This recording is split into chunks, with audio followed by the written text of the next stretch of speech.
Wabarakatuh. Waalaikumsalam. Alhamdulillahirabbil alamin. Wa bihi nasta'inu ala umuri dunya waddin. Asyhadu an la ilaha illallah wa asyhadu anna Muhammadan abduhu wa rasuluh. Allahumma shalli wa sallim ala sayyidina Muhammad wa ala alihi wa ashabihi ajmain amma ba'd. Alhamdulillah, ayah bunda, sahabat cinta Quran yang insya Allah dimuliakan oleh Allah Subhanahu wa Ta'ala. Alhamdulillah, kembali Allah Subhanahu wa Ta'ala memberikan kita kesehatan. Kembali Allah Subhanahu wa Ta'ala memberikan kita kesempatan untuk bergabung pada kesempatan kali ini, bergabung di ruang Zoom. Allah Subhanahu wa Ta'ala memberikan kita kesempatan untuk kembali memperdalam ilmu agama kita, ilmu ibadah kita, terkhusus pada kesempatan kali ini, insya Allah kita akan memperdalam ilmu ibadah sholat kita di program training sholat khusyuk. Nah, insya Allah pada training sholat khusyuk ini kita akan belajar bagaimana menemukan sholat, kenikmatan sholat itu sendiri. Bagaimana kita merasakan nikmatnya sholat itu, bagaimana kita merasakan sholat khusyuk yang insya Allah itu akan menjadi amal ibadah kita di sisi Allah Subhanahu wa Ta'ala.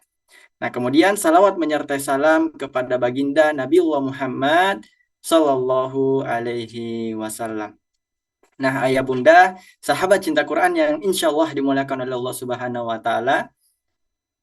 Nah, mungkin sebelum kita memulai materi, mungkin sebagai adab dalam belajar ayah bunda ya, adab apa namanya, belajar online itu mungkin saya minta tolong kepada ayah bunda bisa diaktifkan fitur videonya terlebih dahulu. Nah, seperti Ibu Sri Purwati, Ibu siapa nih? Ibu Syarifah, Masya Allah, Ibu Mala, Sri Widaryanti. Nah, supaya saya juga tahu ini ibu-ibu yang cantik-cantik, yang ganteng-ganteng ini. Yang bapak-bapak yang ganteng-ganteng ya. Mungkin bisa diaktifkan fitur videonya dulu. Nah, itu juga adalah salah satu adab kita sebenarnya dalam belajar online. Oke. Masya Allah, Pak Ali Baba. Nah, itu kan kelihatan gantengnya kan, Pak ya? Oke, ya mungkin teman-teman yang belum mengaktifkan fitur videonya bisa insya Allah nanti akan bisa bergabung untuk mengaktifkan fitur videonya.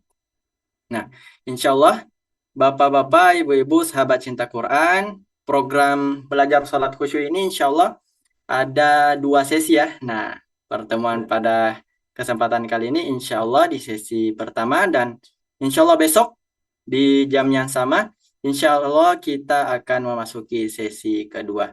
Insya Allah kita semua akan belajar bersama guru kita semua, Ustadz Budi Abdur Rohim. Nah, mungkin kita bisa sapa guru kita terlebih dahulu. Alhamdulillah sudah hadir juga. Cek cek. Assalamualaikum Ustaz. Waalaikumsalam warahmatullahi wabarakatuh. Masya Allah semangat sekali Ustaz. Alhamdulillah. Suara saya jelas? Alhamdulillah jelas Ustaz. Alhamdulillah. Gimana kabarnya Ustaz? Baik, alhamdulillah. Alhamdulillah. Nah mungkin kita langsung mulai saja Ustaz ya, karena ini juga bapak-bapak dan ibu-ibu sangat antusias, sangat semangat ini untuk kembali memperdalam ilmu sholatnya Ustaz. Oke, mungkin waktu dan tempat kami persilahkan. Tafadhol. Baik, cek sound suara saya kedengaran Bapak-Bapak sekalian? Oke, baik. Bismillahirrahmanirrahim. Assalamualaikum warahmatullahi wabarakatuh. Waalaikumsalam warahmatullahi wabarakatuh. Alhamdulillahilladzi arsala rasulahu bil huda wa dinil haqq liyuzhirahu 'ala dini kulli wa kafa billahi syahida. Asyhadu an la ilaha illallah wa asyhadu anna Muhammadan 'abduhu wa rasuluhu la nabiyya wa la rasula ba'dah. Qala Allah Ta'ala fil Qur'anil Karim, a'udzu billahi minasyaitonir rajim. Bismillahirrahmanirrahim. Wasta'inu bis sabri was salah wa innaha lakabiratun illa 'alal khashiyin. إلى آخره صدق الله العظيم وصدق النبي الحبيب الكريم ونحن على ذلك من الشاهدين والشاكرين والحمد لله رب العالمين. Bapak Ibu yang disayang Allah Subhanahu wa taala, Masya Allah di sore hari ini saya sangat senang sekali bisa berjumpa dengan Bapak Ibu sekalian bisa bersilaturahmi, bisa bertatap muka walaupun melalui link Zoom dalam rangka untuk sama-sama belajar sholat khusyuk ya. Sholat yang senantiasa kita lakukan setiap hari, mudah-mudahan dengan pembelajaran ini, dengan training ini, ibadah kita, sholat kita semakin khusyuk lagi. Amin ya Allah ya Rabbal Alamin. Salawat dan salam semoga tercurah limpahkan kepada junjungan kita Habibana Karim Nabi besar Muhammad Sallallahu Alaihi Wasallam, pada keluarganya, sahabatnya, hingga umatnya sampai akhir zaman. Dan mudah-mudahan di yaumil akhir nanti kita mendapatkan syafaat pertolongan dari baginda Rasulullah Sallallahu Alaihi Wasallam. Amin ya Allah ya Rabbal Alamin. Masya Allah, di sore hari ini saya sangat senang bisa berjumpa dengan ada Ibu Mala ya. Assalamualaikum Bu Mala. Waalaikumsalam Ustaz. Suaranya belum terdengar ya? Waalaikumsalam Ustaz. Ya. Oke. Ibu Sri Purwati, Assalamualaikum. Waalaikumsalam warahmatullahi wabarakatuh. Iya, masih tidak terdengar di ini saya ya. Tapi suara saya jelas ya? Jelas ya, Insya Allah. Waalaikumsalam. Baik, mohon maaf. Kayaknya harus ganti earphone dulu.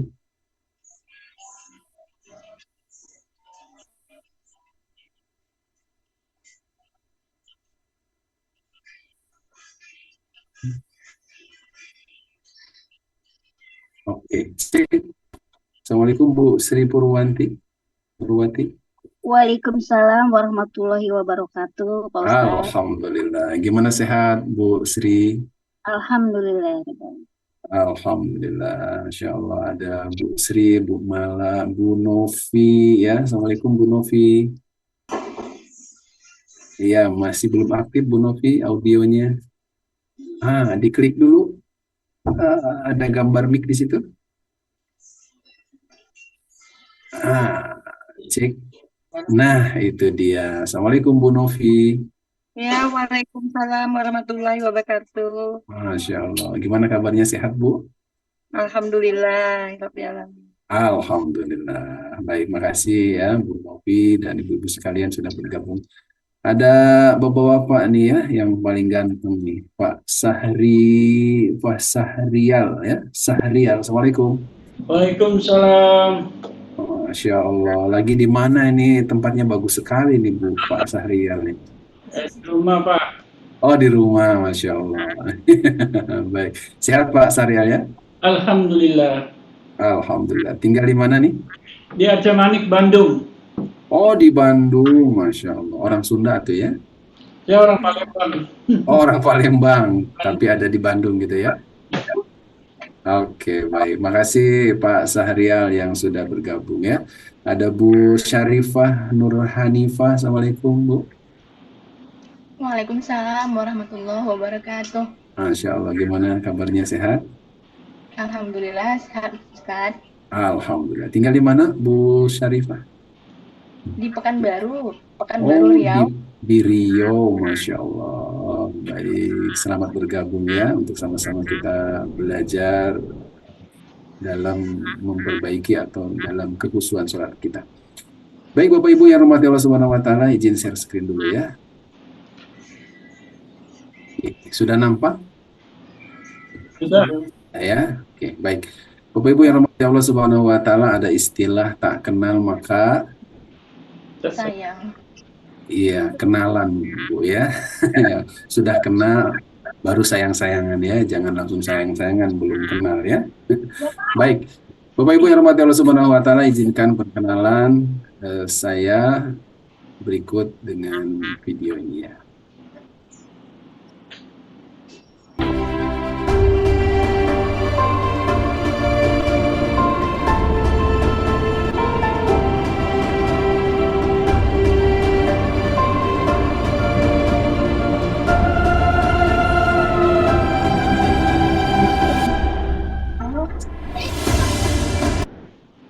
Baik, Bapak Ibu yang rahmati Allah Subhanahu wa taala, perkenalkan nama saya Budi Abdul Rahim, saya tinggal di Kota Bogor dan alhamdulillah saya sebagai trainer di Masjidil Quran yang mengisi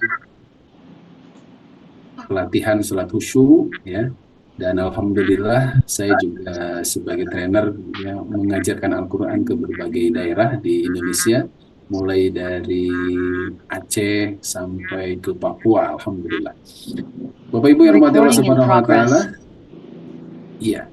Dan alhamdulillah saya sudah menikah, istri saya 1 dan anak saya 4 ya. Yang pertama anak saya perempuan, yang kedua laki-laki, yang ketiga perempuan lagi, dan yang keempat laki-laki ya. Kita berdoa kepada Allah mudah-mudahan anak-anak kita dijadikan oleh Allah anak-anak yang solih dan solihah. Amin ya Allah. Amin ya Allah. Amin.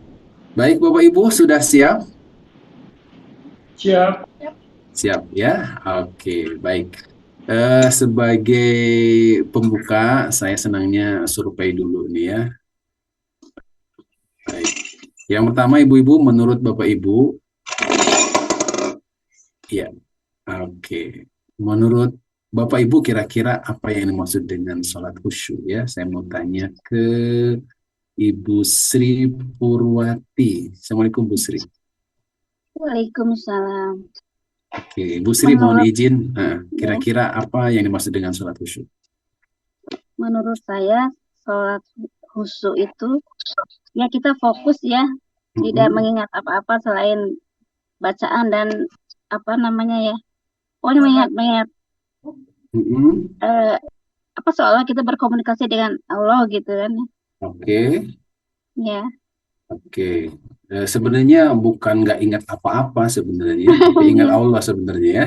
Ya maksudnya khusyuk ya, tidak mengingat Khusyuk. hal-hal lain selain bacaan sholat dan ya seolah kita sedang berkomunikasi dengan Allah gitu ya. Oke, baik. Makasih Bu Sri Purwati ya. Sama-sama. Oke, ke Pak Sahrial. Assalamualaikum Pak Sahrial. Kira-kira menurut Pak Sahrial apa yang dimaksud dengan sholat khusyuk, Pak? Yang maksud dengan sholat khusyuk ya, kalau menurut saya konsentrasi penuh terhadap menyembah Allah dan yang melupakan duniawi. Oke, baik. Konsentrasi penuh ya, mengingat Allah, menghadap Allah tanpa mengingat duniawi gitu ya. Mengingat duniawi. Oke. Permasalahannya, sudahkah sholat Pak Sahrial sudah khusyuk, Pak? Itu belum terpenuhi sampai sekarang. Belum terpenuhi ya, Insya Allah. Baik. Sudahkah sholatnya tidak ingat duniawi gitu? Tetap masih ingat apa yang kita kerjakan atau apa yang kita ingat. Oke, artinya masih belum konsentrasi penuh berarti Pak ya? Belum bisa. Oke, walaupun mungkin tadi secara definisi sholat khusyuk itu adalah konsentrasi penuh ya. Oke, baik. Ke Ibu Mala. Assalamualaikum Bu Mala. Waalaikumsalam Ustaz. Oke, gimana kabarnya, sehat Bu Mala? Baik, alhamdulillah. Alhamdulillah. Kira-kira menurut Bu Mala apa yang dimaksud dengan sholat khusyuk, Bu?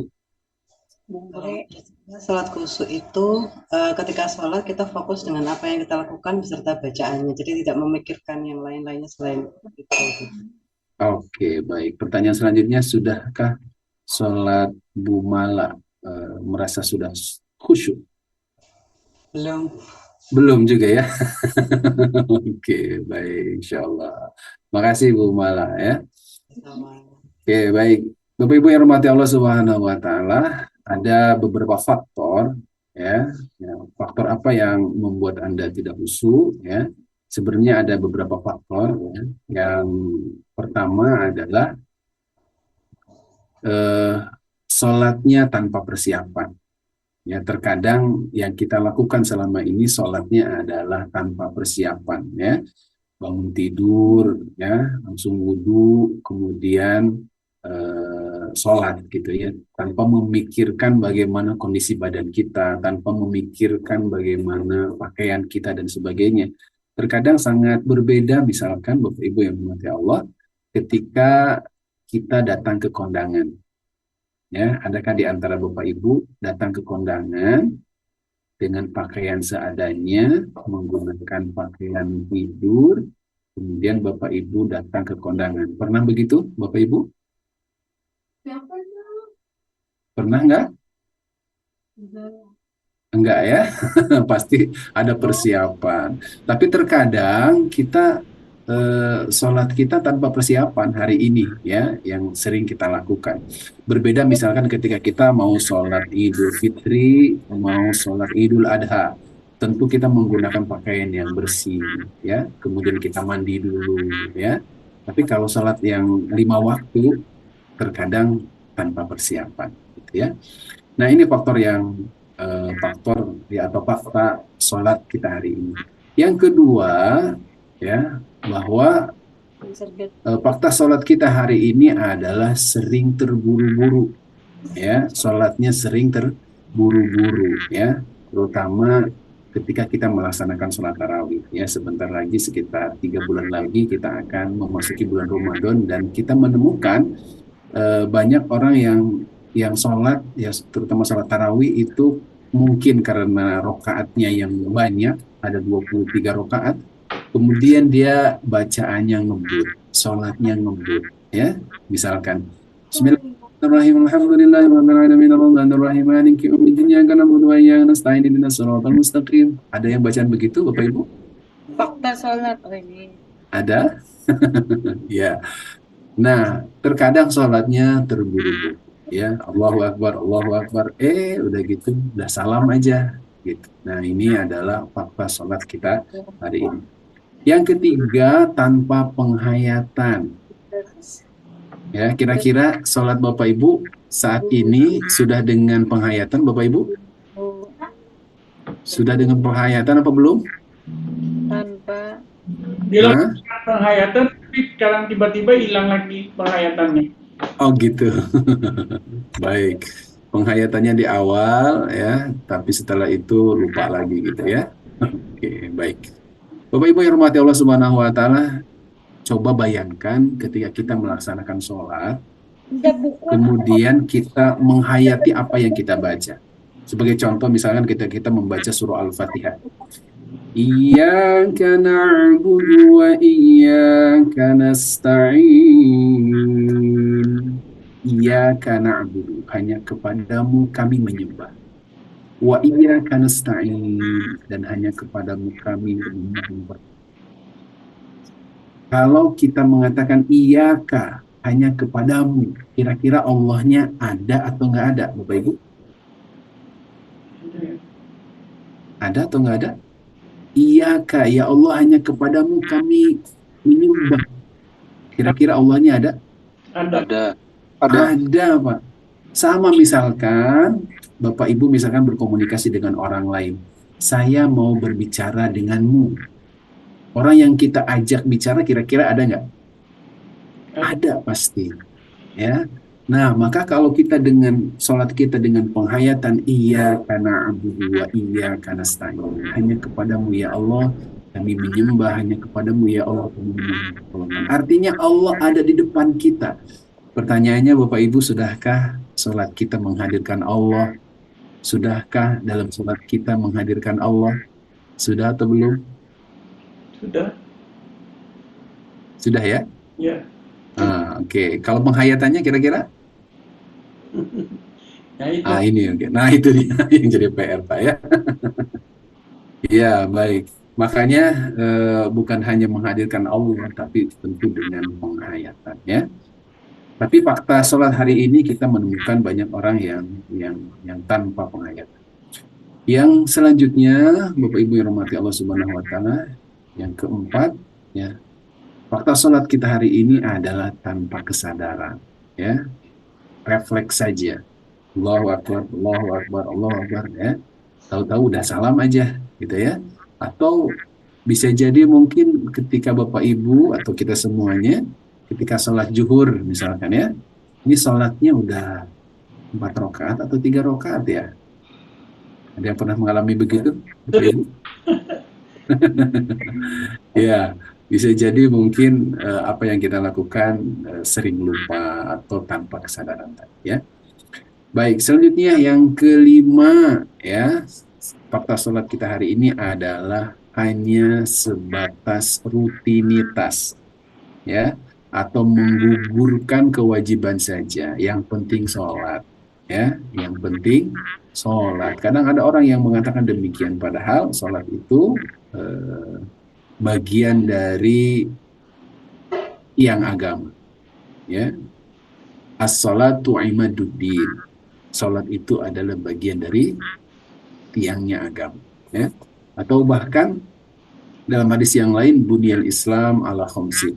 Ya, Islam itu dibangun atas 5 perkara. Ya.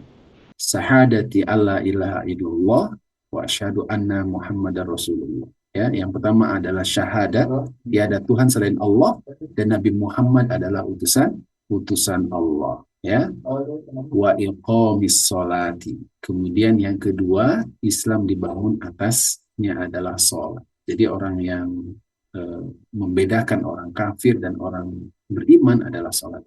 Ya. Nah, maka sekali lagi jangan sampai kita melaksanakan sholat itu hanya sebatas rutinitas. Yang penting sholat dah, ya, diterima atau enggak urusan nantilah, khusyuk atau enggak urusan nantilah. Nah, terkadang demikian. Dan yang keenam, hanya menggugurkan kewajiban, ya, hanya menggugurkan kewajiban. Dan yang ketujuh, jarang atau tidak pernah dievaluasi, ya, sholatnya jarang dievaluasi.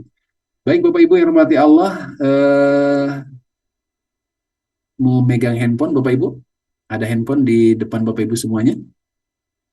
Ya, Ada ya? Oke, Bu Syarifah ada handphonenya? ada Ustaz. Ada ya, oke. Bu Mala ada handphonenya? Saya zoomnya pakai handphone. Oke, oh zoomnya pakai handphone. Baik, atau ada kalkulator sendiri gitu. Bu Sri ada? Bu Novi?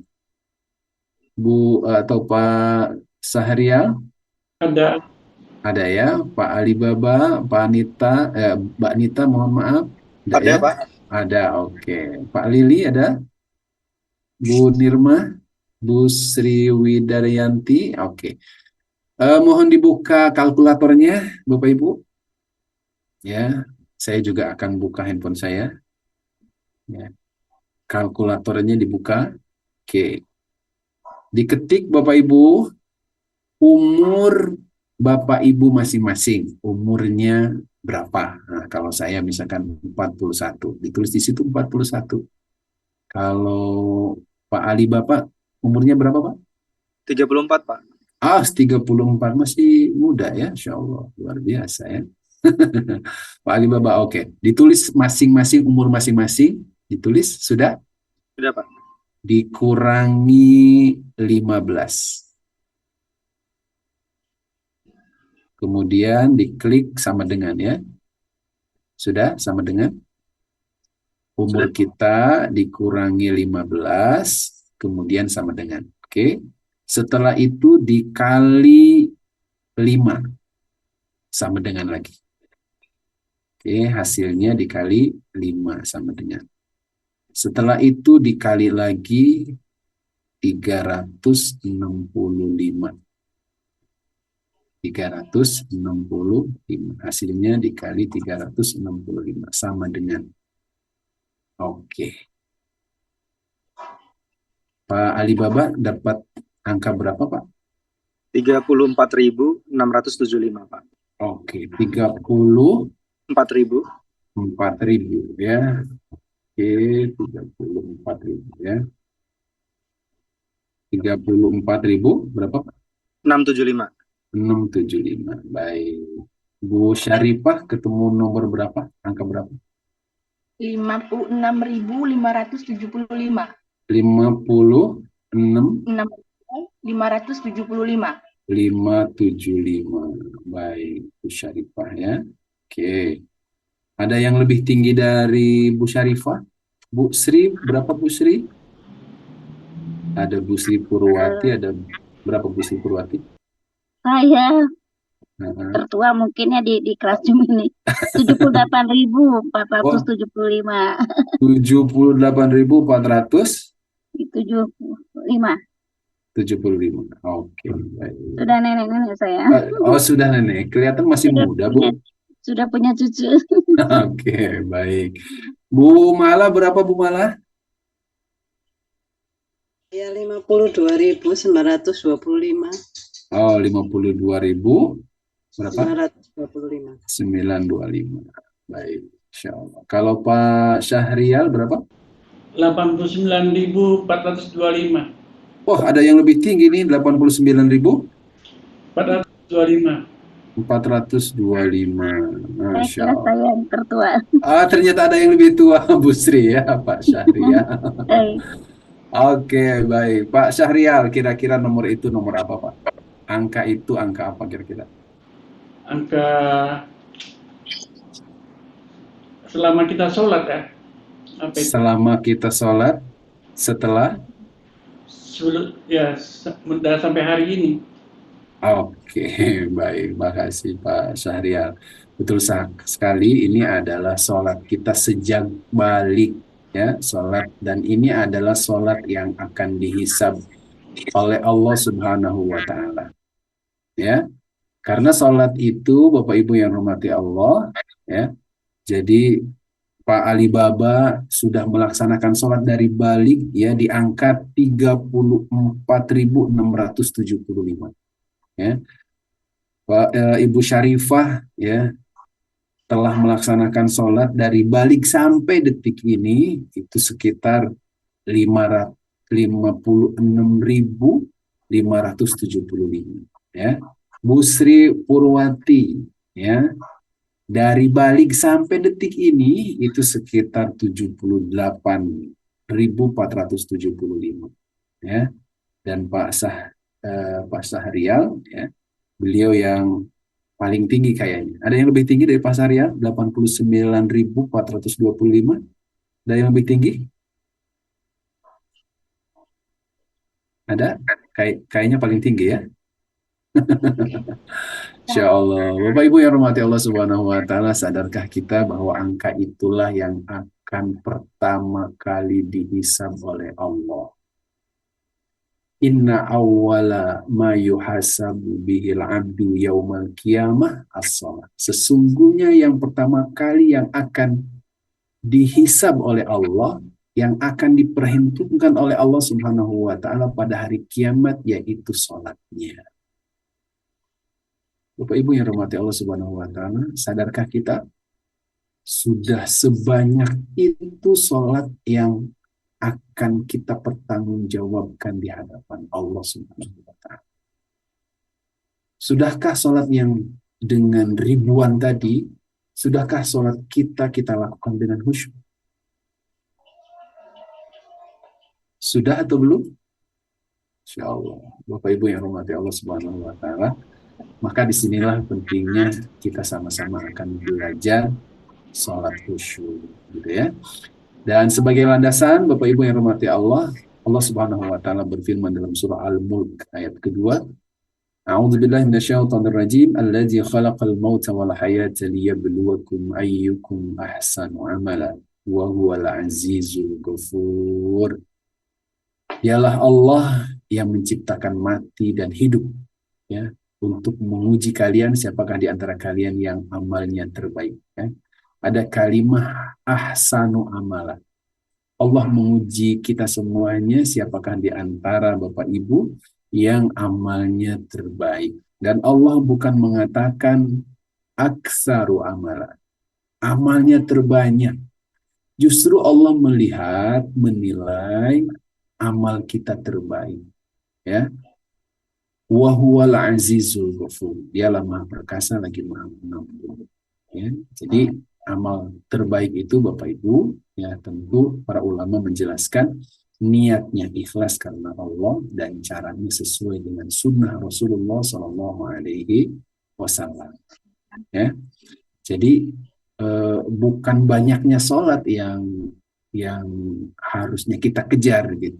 Ya, justru adalah sholat yang bernilai, sholat yang bermakna, sholat yang memiliki bobot yang besar di hadapan Allah Subhanahu wa Ta'ala. Itulah sholat khusyuk. Ya, maka kata Rasulullah, seseorang setelah melaksanakan sholat itu ada yang mendapatkan pahala setengah, ada yang mendapatkan pahala sepertiga, ada yang mendapatkan pahala 1/4, 1/5, bahkan sampai 1/10. Ya, jadi memang nilai salat kita memang beda-beda. Ya. Nah, tentu yang terbaik lagi adalah salatnya banyak dilakukan dengan khusyuk. Tentu itu yang harusnya kita kejar, ya. Tetapi kalau berbicara kualitas, ya, terbaik itu adalah bukan yang terbanyak, ya, tetapi yang memiliki bobot yang tinggi, ya, nilai yang bagus, ya, nilai yang sangat baik di hadapan Allah Subhanahu wa Ta'ala. Itulah salat khusyuk. Lalu apa yang dimaksud dengan salat khusyuk? Allah Subhanahu wa Ta'ala berfirman dalam surah Al-Mu'minun ayat pertama dan ayat kedua. A'udzubillahi minasyaitonirrajim. Qad aflahal mu'minun alladzina hum fi salatihim khashi'un. Qad aflahal mu'minun. Sungguh beruntunglah orang-orang yang beriman itu. Siapakah mereka? Alladzina hum fi salatihim khashi'un, yaitu orang-orang yang mereka khusyuk dalam salatnya. Ya. Nah, lalu ini adalah perintah Allah Subhanahu wa Ta'ala, ya, bahwa kita melaksanakan salat itu harus dengan khusyuk, ya. Karena orang yang sholatnya dengan khusyuk termasuk orang-orang mukmin yang beruntung di hadapan Allah Subhanahu wa Ta'ala. Para ulama, Bapak Ibu yang dirahmati Allah Subhanahu wa Ta'ala, khusyuk itu adalah hadirnya hati di hadapan Allah Subhanahu wa Ta'ala sambil mengkonsentrasikan hati agar dekat kepada Allah Subhanahu wa Ta'ala. Ya, dengan demikian akan membuat hati tenang juga jiwanya dan gerakan-gerakannya, tidak berpaling, ya, beradab di hadapan Rabb-nya, konsentrasi terhadap apa yang dia katakan dan yang dilakukan dalam sholat dari awal sampai akhir.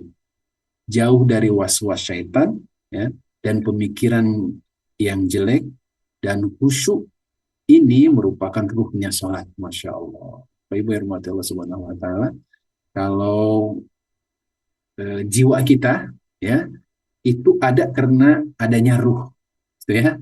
Nah, sholat itu ada ruhnya. Ruhnya itulah yang disebut sebagai khusyuknya seseorang. Dan yang dituju dari sholat serta yang akan dicatat pahala bagi hamba. Makanya sekali lagi, sholat itu tergantung kepada khusyuknya, ya, nilainya. Ya. Walaupun memang khusyuk itu bukan berkaitan dengan syarat atau syahnya sholat. Gitu. Kita sholat Allahu Akbar, bisa saja memenuhi syaratnya, salat kita diterima oleh Allah. Tapi ingat Bapak Ibu, belum tentu nilainya baik di hadapan Allah. Ya, bisa dipahami Bapak Ibu sekalian? Saya. Nah, ini dalam tafsir Taisir, ya, Karimir Rahman oleh Syekh Abdul Rahman Nasir As-Sa'di. Jadi kalau boleh saya simpulkan, ya, sholat khusyuk itu adalah sholat yang pikiran kita, ya, fokus, ya, pikiran kita terhadap apa yang kita baca, ya, dalam sholat dari awal sampai akhir. Itu yang dimaksud dengan sholat khusyuk. Jadi fokusnya hati, fokusnya pikiran kita terhadap bacaan, terhadap gerakan sholat dari awal sampai akhir. Nah, itulah yang sama-sama akan kita pelajari, ya. Sesungguhnya kadar pahala kita dalam sholat sangat ditentukan oleh beberapa persen kita ingat kepada Allah, ya, menghadirkan hati, menghayati bacaan dan gerakan dalam sholat. Tadi sudah saya bacakan, ya, Rasulullah SAW bersabda, sesungguhnya bila seseorang hamba telah selesai dari salatnya, maka tidak ditetapkan balasan dari salatnya kecuali ada yang mendapat setengahnya, ada yang mendapat sepertiganya, ada yang mendapat seperempatnya, ada yang mendapat seperlimanya, ada yang mendapat seperenam, ada yang mendapat sepertujuh, mendapat seperdelapan, ada juga yang mendapat sepersembilan, dan ada juga yang mendapat sepersepuluh. Hadis riwayat Ashabus Sunan. Ya, jadi sekali lagi Bapak Ibu yang rahmati Allah, nilai sholat kita itu berbeda-beda, tergantung kepada kekhusyuan kita dalam melaksanakan sholat. Boleh tanya nggak Ustadz? Boleh, monggo kalau ada pertanyaan dulu. Kan nilai itu gimana? Kita kan belum tahu dapat nilai sekian dan nilai sekian. Ya, baik. Kalau berbicara pahala tentu Allah yang mengatur begitu ya. Jadi kalau nilainya memang berbeda-beda, ini hanya sebatas kabar dari baginda Rasulullah SAW bahwa nilai seseorang itu ada yang setengah, sepertiga, sampai sepersepuluh. Ini adalah kabar bahwa nilai seseorang ketika melaksanakan sholat berbeda-beda. Tentu kalau ditanya bagaimana caranya kita mengetahui nilainya? Nah, karena ini adalah urusan Allah, ya, dan Allah pasti melihat kehusuan kita. Kira-kira Pak Syahrial, Iya. Allah tahu nggak kehusuan kita sejauh mana? Tahu pasti Allah. Pasti tahu gitu. Kalau kita sedang sholat kemudian pikiran kita memikirkan pekerjaan, Allah tahu nggak kira-kira? Tahu. Tahu. Ya, kalau kita sholat kemudian kita mikirin makan, kira-kira Allah tahu nggak? Tahu. Tahu. Gitu. Ya. Jadi memang karena pahala itu kan hal yang gaib ya, dan ini adalah urusan Allah, ya kita hanya bisa melaksanakan saja. Adapun balasannya hanya Allah yang tahu. Yang pasti yang harus kita lakukan, yang bisa kita kuasai adalah bagaimana menjadikan sholat kita itu khusyuk di hadapan Allah. Begitu Pak. Oke. Baik, lanjut ya. Allah Subhanahu wa taala berfirman, wa aqimis sholata lidzikri. Ya, dalam surah Thaha ayat 14, dan dirikanlah sholat lidzikri, untuk mengingatku. Coba kita renungkan Bapak Ibu. Dan dirikanlah sholat lidzikri, ya, dan laksanakanlah sholat lidzikri, untuk mengingatku. Jadi sebenarnya sholat dari awal sampai akhir itu adalah dalam rangka kita mengingat Allah, membesarkan Allah, mengagungkan Allah Subhanahu wa taala. Ya. Jadi bukan sebatas gerakan, ya, yang penting sholat, yang penting takbir, yang penting sujud, ya. Nah, yang namanya mengingat, nah, artinya kita harus mempertahankan ya diri kita untuk senantiasa ingat Allah dari awal sampai akhir. Ya, insyaallah. Ada 6 perkara Bapak Ibu untuk menghadirkan khusyuk itu. Ya, menurut Imam Al-Ghazali dalam kitab Ihya Ulumuddin, beliau menyebutkan yang namanya khusyuk itu, ya, untuk menghadirkan kekhusyuan itu yang pertama adalah hudurul qalbi, ya, yaitu menghadirkan hati kita ketika menunaikan sholat, merasakan kehadiran Allah dalam diri, merasakan kedekatan dan kebersamaan dengan Allah, ya, qalbu kita hidup dan terus ditunjukkan kepada Allah Subhanahu wa taala. Jadi ketika kita sholat itu harus menghadirkan qalbu kita. Ya, Bu Nirma, assalamualaikum. Waalaikumsalam Ustadz. Masya Allah. Bu Nirma dari mana nih? Dari Bulukumba, Bang Sulsel. Oh, Sulsel ya. Ini ada saudara kita nih ya. Ini juga dari Sulawesi nih, Kang Gilang ya. MC kita. Baik, Bu Nirma ya, kita sedang mempelajari ya sholat khusyuk, dan ini pendapat Imam Al-Ghazali bahwa yang pertama adalah hudurul qalbi. Ketika sholat kita harus menghadirkan Allah Subhanahu wa taala, ya. Hati kita mampu menghadirkan Allah. Kira-kira Bu Nirma kalau sholat sudah mampu menghadirkan Allah dari awal sampai akhir? Kadang-kadang. Kadang-kadang. Masya Allah. Masih bisa melenceng dari ya, mengingat hal-hal di luar bacaan sholat Ustadz. Oke, baik, Masya Allah. Baik, makasih Bu Nirma, nanti kita sama-sama akan belajar ya. Kemudian yang kedua, Bapak Ibu yang dirahmati Allah, yang perkara untuk menghadirkan kekhusyuan itu menurut Imam Ghazali adalah at-tafahum, ya. At-tafahum itu adalah berusaha memahami ya segala perkara dalam salat, ya, dan bacaan salat yang sedang didirikan, menghayati makna dan gerakan salat dengan penghayatan lahir dan batin, insyaallah. Ya. Ketika Bapak Ibu yang rahmati Allah Subhanahu wa taala membaca doa di antara dua sujud, apa doanya Bapak Ibu? Rabbi ghafirli Rabbi gfirli warhamni wazburni warfa'ni warzuqni wahdini wa'afini wa'afani. Mungkin selama ini bisa jadi mungkin ya kita bacanya biasa saja, Rabbi firli warhamni wazburni warfa'ni warzuqni wahdini wa'afini wa'afani. Allahu akbar, subhana rabbiyal a'la wa bihamdi, subhana rabbiyal a'la wa bihamdi. Begitu Bapak Ibu? Nah, coba bayangkan ya kalau kita at-tafahum, ya, kita paham apa yang kita baca doa di antara dua sujud itu. Rabbi gfirli, ya Allah ampuni hambaku. Ya Allah ampunilah aku. Rabbi gfirli warhamni, ya Allah sayangilah aku. Wazburni, ya Allah tutupilah kekurangan. Warfa'ni, ya Allah tinggikanlah derajatku. Warzukni, ya Allah berikanlah rizki terhadapku. Wahdini, ya Allah tunjukilah ya, jalan yang lurus kepadaku. Wahdini wa'afini wa'fu anni, ya Allah berikanlah ya, rahmat kepadaku. Wa'fu anni, ya Allah ampunilah segala hilaf dan kesalahanku, ya Allah. Bapak Ibu yang rahmati Allah Subhanahu wa taala, kalau seandainya kita memahami apa yang kita baca, tentu insya Allah sholat kita akan khusyuk.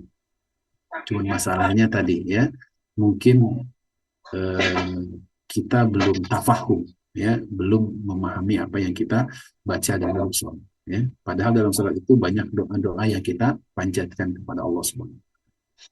Kemudian yang ketiga, Bapak Ibu, ya, at-ta'zim.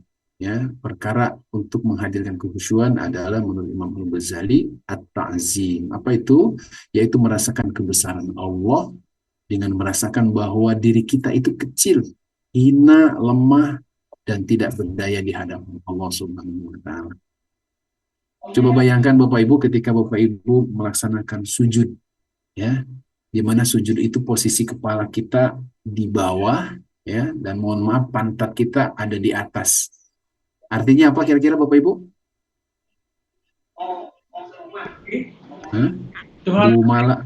Bu Mala kira-kira apa?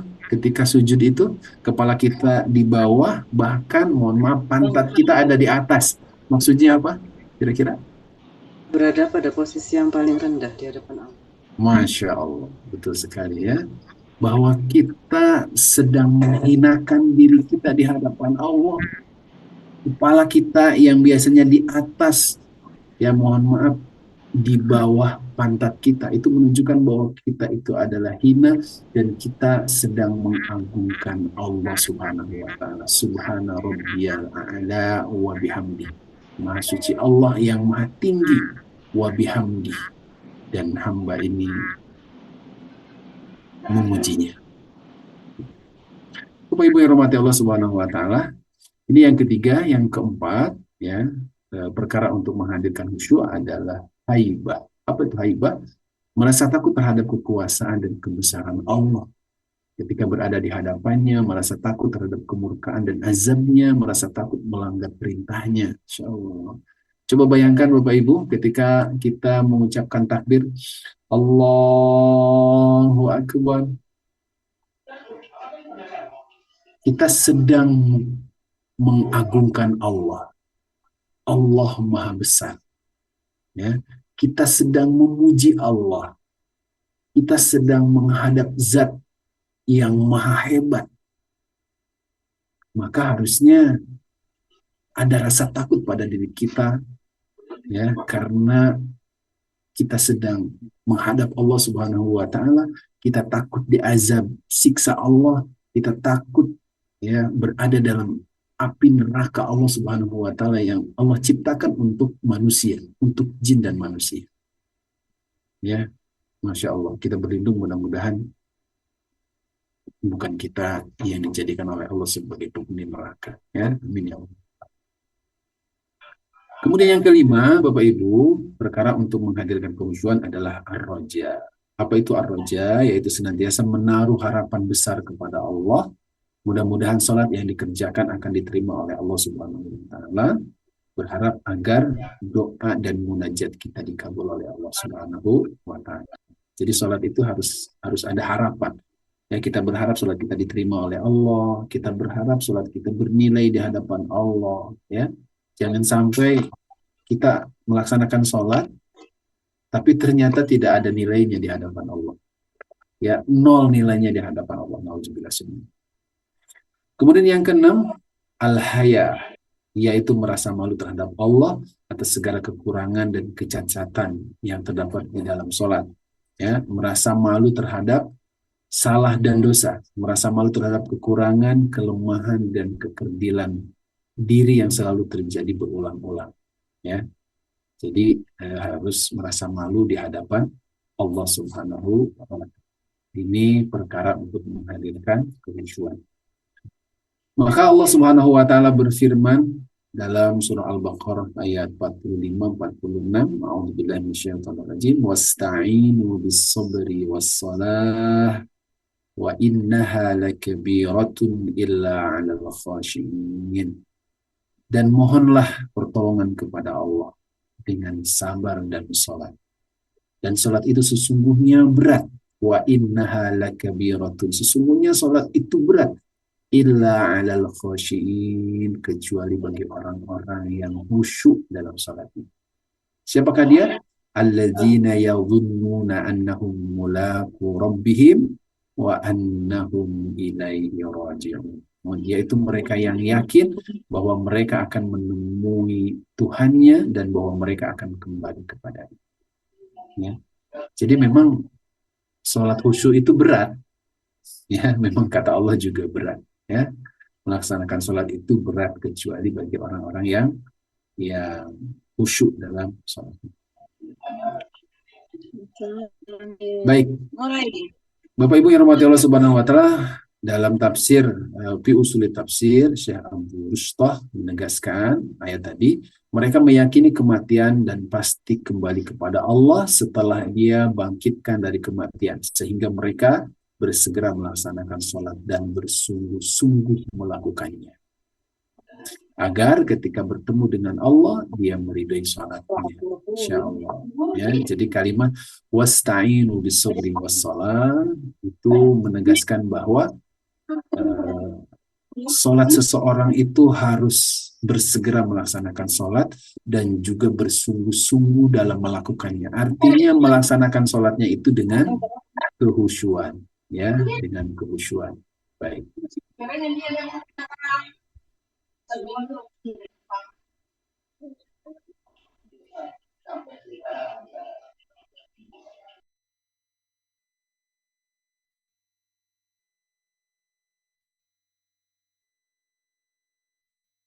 Bapak Ibu yang rahmati Allah Subhanahu wa Ta'ala, adalah Rasulullah SAW, ya, apabila menimpa beliau suatu urusan, ya, maka beliau bersegera sholat.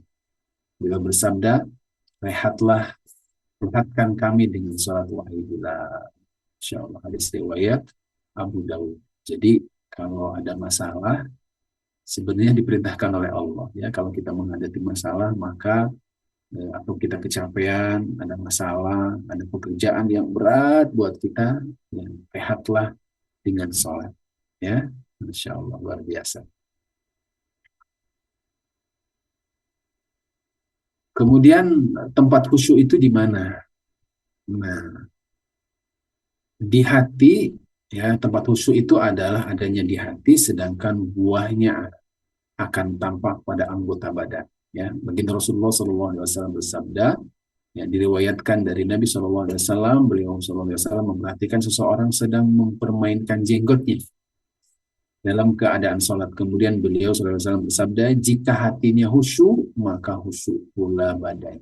Mungkin gambarannya begini, dia sholat Pak, Ibu, kemudian dia megang jenggot begini. Ya. Nah, itu menunjukkan bahwa orang tersebut sholatnya tidak khusyuk. karena dia sedang memegang-megang jenggot. Ya, kata Rasulullah, ya, jika hatinya khusyuk maka khusyuk pula badannya. Ya, kalau hatinya khusyuk, ya, kemudian perbuatannya juga akan menampakkan kekhusyuan. Ya, maka sekali lagi tempat khusyuk itu adanya di dalam hati. Ya.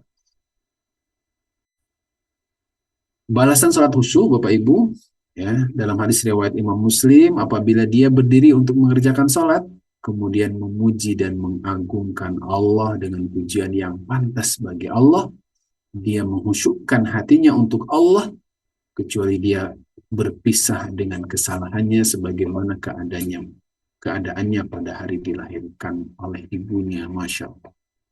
Bapak Ibu yang rahmati Allah, kalau kita sholat kita khusyuk, ya, kata Rasulullah, setelah sholat dosa-dosa kita diampuni oleh Allah bagaikan bayi yang baru lahir. Yang namanya bayi tentu dia tidak punya dosa, betul Bapak Ibu? Ya, namanya bayi nggak punya dosa. Dia lahir, seluruh bayi itu adalah suci. Hatta bayi yang dilahirkan, mohon maaf, dari penzina misalkan, ya, bayinya tetap suci. Ya, yang kotor itu tentu bapak ibunya yang berzina, naudzubillah semuanya. Ya, nah orang yang sholat dengan khusyuk maka jaminannya adalah dosanya diampuni oleh Allah Subhanahu Wa Taala. Kira-kira bapak ibu mau nggak dosa kita diampuni oleh Allah? Mau sekali. Mau sekali, ya, Masya Allah. Ya, berarti memang kita harus, ya, belajar sholat khusyuk, ya, harus bisa melakukan kekhusyuan dalam sholat kita.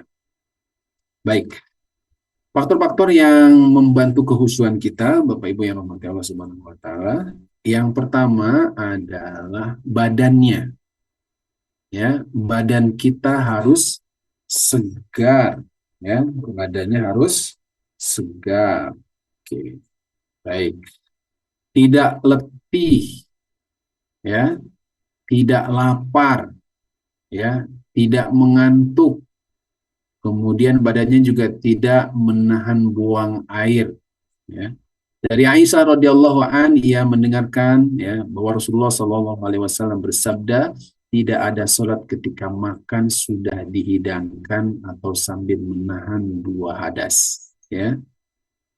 Jadi Bapak Ibu, kalau lapar sholat dulu atau makan dulu? Makan dulu kalau gitu. Makan dulu kalau begitu. Ya. Masya Allah. Ya. Dari Abu Darda radhiyallahu an, beliau mengatakan, bagian dari pemahaman seseorang terhadap agama, dia selesaikan semua hajatnya sebelum sholat, sehingga dia bisa sholat dan kondisi hatinya tidak terganggu. Hadis riwayat Imam Bukhari secara mu'allaq. Ya. Bapak Ibu yang rahmati Allah Subhanahu Wa Taala, maka ini yang harus kita persiapkan, ya, agar sholat kita khusyuk, ya, yaitu badannya harus segar. Ya. Bapak Ibu yang rahmati Allah, kalau sholat subuh biasanya Bapak Ibu mandi dulu atau mandinya setelah sholat subuh? Mandi dulu dong. Mandi dulu, ya. Ya, Insya Allah. Baik. Setelah sholat Pak Ustadz. Kenapa? Setelah sholat Pak Ustadz. Oh, telat sholat. Baru bangun langsung sholat. Masih Oh, baru bangun, ya, langsung sholat gitu, ya. Nah, berarti kan badannya belum segar kalau begitu, ya. Belum bersih. Baik. Kita lanjutkan dulu, ya, Bapak Ibu. Diriwayatkan dari Anas bin Malik radhiyallahu anhu bahwa Rasulullah SAW bersabda, jika salah seorang dari kalian merasa mengantuk dalam sholat, ya, hendaklah ia tidur terlebih dahulu sehingga ia mengetahui apa yang diucapkannya. Ya. Jadi kalau ngantuk, benar-benar ngantuk misalkan, ya, maka yang harus kita lakukan tentu tidur dulu. Ya, jangan sampai ketika kita sholat kemudian ngantuknya berat banget, ya. Kan bisa saja misalkan kita sudah masuk sholat isya kemudian baru pulang kerja dan itu capek banget, ya. Ya kalau dalam hadis ini berarti jangan memaksakan kita melaksanakan sholat, ya.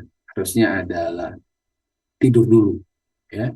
Terus bagaimana Ustadz kalau bangunnya kesiangan, ya, bangunnya jam 4 keburu masuk sholat subuh gitu ya. Sekarang kan banyak alat, ya, banyak alat dengan cara menghidupkan alarm gitu ya, alarm agar kita bisa bangun malam, sholat isya, juga sholat tahajud. Kan bisa saja ya, untuk menghilangkan. Sahabat Nabi Amr bin Yasir radhiyallahu an menyatakan, tidak dicatat sebagai pahala dalam sholat seseorang ketika ia lalai. Diriwayatkan oleh Ibnu Mubarak dalam Az-Zuhud, ya, nomor riwayat 1300, ya. Oke, itu yang pertama Bapak Ibu, badannya. Kemudian yang kedua yang harus kita persiapkan adalah pakaiannya, ya, pakaiannya. Allah Subhanahu wa taala berfirman dalam surah Al-A'raf ayat 31, ya bani Adam khudzu zinatakum inda kulli masjidin wa kulu washrabu wa la tusrifu innahu la yuhibbul musrifin. Allah tegaskan, ya bani Adam, wahai anak Adam, ya, khudzu zinatakum inda kulli masjidin, ya, pakailah pakaianmu yang indah di setiap kali engkau memasuki masjid, ya. Wa kulu washrabu wa la tusrifu innahu la yuhibbul musrifin. Makan dan minumlah dan janganlah berlebih-lebihan. Sesungguhnya Allah tidak menyukai orang-orang yang berlebih-lebihan. Dalam ayat ini Allah tegaskan bahwa kita berpakaian itu menggunakan pakaian terbaik, ya, terbaik, terbagus, ya. Kalau ada terbaru, yang pasti yang bersih, nah, ya, yang pasti harus bersih, gitu ya. Jangan asal-asalan. Misalkan ibu-ibu sholat malam, gitu ya, pakai daster bekas tidur. Masih ada yang kayak gitu? Ada atau ada, ibu-ibu? Ada ya, Masya Allah. Ya, padahal di sini disebutkan, ya, ketika kita menghadap Allah, ketika kita memasuki masjid, ya, artinya berjumpa dengan Allah, maka kita menggunakan pakaian yang terbaik, ya, pakaian yang bersih, ya. Dalam ayat ini dan juga dalil dari as-sunnah yang semakna dengannya, ya, terkandung faidah dianjurkannya memperindah penampilan ketika sholat. Lebih-lebih pada hari Jumat dan hari raya, ya, hari raya Id. Juga dianjurkan memakai wangi-wangian karena hal itu termasuk dalam perhiasan. Dan juga siwak karena hal itu termasuk dalam perkara yang menyempurnakan sholat. Ya, tafsir Ibnu Katsir, Masya Allah. Ya. Ini yang kedua. Yang kemudian yang ketiga, ibu-ibu, yang harus kita persiapkan adalah lingkungan. Lingkungannya tidak ada suara yang berisik, ya. Tidak ada gambar dan tulisan yang mengganggu pandangan, ya. Terkadang kita menemukan kalau sholat berjamaah di masjid, ya, ada peserta makmum yang barisannya paling depan, gitu ya, barisan pertama, pakai kaos partai coblos nomor 4. Ada yang kayak gitu? Ada. Untung sekarang pilihannya nggak sampai nomor 4, ya, sampai nomor 3, ya. Ya, ada yang begitu. Nah, maka lingkungan harus disterilkan, gitu. Bahkan yang pertama tadi, tidak ada suara yang berisik. Ustadz, bagaimana kalau rumahnya berada di samping kereta api? Kan kalau dekat kereta api biasanya berisik banget tuh, kereta api lewat, ya. Sebenarnya bisa kita siasati, gitu ya. Kalau kita di rumah kita bisa kita siapkan sholat untuk sholat malam, qiyamul lail, gitu ya. Kemudian ruangan yang tertutup, ya, ruangan khusus kedap suara, ya. Kalau orang yang cinta musik, dia mampu membuat, ya, studio musik. Kenapa untuk sholat tidak mampu membuat studio untuk sholat yang kedap suara? Betul apa betul, Bapak Ibu? Ya. Kemudian yang ketiga ya, lingkungan yang baik atau yang ini harus sejuk, harus wangi, harus bersih ya. Rasulullah SAW bersabda, janganlah sholat di belakang orang yang sedang tidur dan juga orang-orang yang sedang bercakap-cakap. Masya Allah. Jangankan orang tidur ya, jangankan bercakap-cakap ya. Kalau kita mengisi pengajian, ceramah gitu ya, kemudian di samping kita ada yang sedang sholat, ya, maka ya ceramahnya harus ya minimal dikecilin gitu suaranya ya. Kalau kita sedang baca Quran, kemudian di samping kita ada yang sedang sholat, maka bacaan Quran kita pelangkan ya, jangan mengganggu orang yang sedang sholat. Apalagi ada orang yang sedang tidur ya. Kalau ada yang sedang tidur kemudian kita sholat ya, apa yang terjadi kira-kira Bapak Ibu? Kalau ada yang tidur dan kita sedang sholat, terganggu ya. Bisa jadi mungkin sholatnya ngorok gitu ya. Masya Allah. Apalagi sholatnya mendengar musik misalkan ya. Kita sholat di masjid, kemudian ada orang yang memutarkan musik gitu ya. Ya. Baik, itu yang ketiga. Kemudian yang keempat ya, yang harus kita persiapkan agar sholat kita khusyuk adalah gerakan ya. Gerakan ya, gerakannya tumak nina ya, gerakan ya, yaitu gerakan tidak tergesa-gesa. Gerakan dilakukan sampai sempurna baru ke gerakan berikutnya. Itu yang disebut sebagai tumak nina. Jangan sampai Allahu Akbar, Allahu Akbar, Allahu Akbar, Allahu Akbar. Itu tidak tumak nina. Diriwayatkan dari Qatadah radhiyallahu anhu bahwa Rasulullah SAW bersabda, seburuk-buruk pencurian yang dilakukan manusia adalah orang yang mencuri sholatnya. Insya Allah, ada hadis yang begitu ya. Jadi seburuk-buruknya pencuri, korupsi itu buruk. Ada yang lebih buruk daripada korupsi. Ya, mencuri motor itu buruk. Ada yang lebih buruk daripada mencuri motor. Apa itu? Mencuri sholatnya. Ya. Kenapa? Mencuri sholat, mencuri salam. Ya, mencuri sholat. Ya, maksudnya dia, ya Rasulullah, bagaimana seseorang tersebut dikatakan mencuri sholat? Beliau SAW bersabda, ia tidak menyempurnakan ruku dan sujudnya. Maksudnya sujudnya tidak tumanina, ya. Allahu Akbar, Allahu Akbar, Allahu Akbar, ya. Nah, maka dia disebut oleh baginda Rasulullah SAW sebagai seburuk-buruknya pencurian. Ya. Ya, walaupun korupsi juga buruk gitu ya. Mencuri motor juga memang buruk begitu ya. Tapi ada juga yang lebih buruk lagi gitu ya, yaitu orang yang sholat tapi dia tidak tumanina. Ya. Bahkan dulu ada sholat taraweh 23 rakaat selama 7 menit. Ada videonya itu Pak Ibu ya? Pernah lihat? Pernah ya? Masya Allah. Kita ngeri juga hari ini ya. Ada orang-orang yang ibadahnya seperti itu. Kemudian yang kelima yang harus kita siapkan yaitu pandangan. Ya. Pandangannya fokus ke tempat sujud. Ya. Pandangannya harus fokus ya. Fokus ke tempat sujud.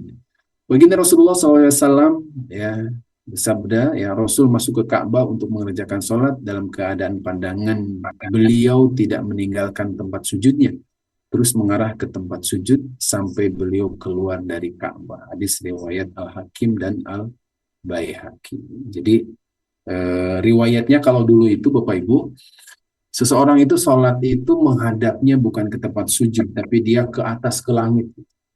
Ya, maka turunlah hadis ini ya Rasulullah SAW bahwa ketika kita sholat itu harus memandang ya pandangan kita ke tempat sujud, bukan ke langit, bukan ke atas ya.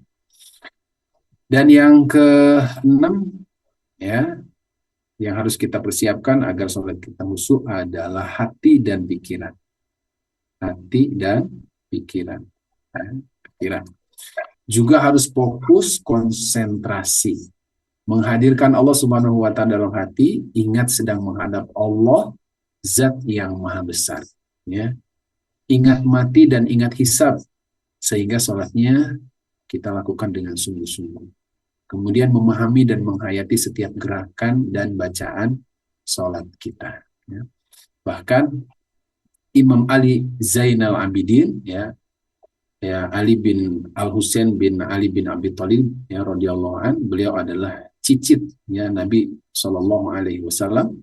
Diriwayatkan bahwa setiap hendak melakukan sholat, wajahnya pucat dan badannya gemetar. Saat ditanya mengapa demikian, kemudian ia menjawab, tidakkah engkau tahu di hadapan siapa aku berdiri? Ya, dan kepada siapa aku bermunajat. Artinya, Bapak Ibu yang dirahmati Allah Subhanahu wa Ta'ala, beliau gemetar, ya, mukanya pucat, ya, karena dia akan menghadap Allah Subhanahu wa Ta'ala. Ya. Oleh karena itu, sadarilah ketika mengucapkan Allahu Akbar, kita sedang menghadap zat yang maha besar.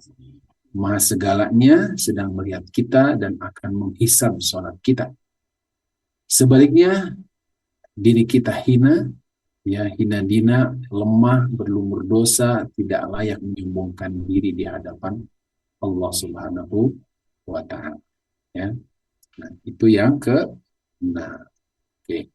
Kemudian yang selanjutnya, yang ketujuh yang harus kita persiapkan adalah bacaan. Ya, bacaannya harus tartil. Membaca Al-Quran, membaca ayat ketika sholat harus tartil. Bahkan juga harus memahami dan menghayati maknanya.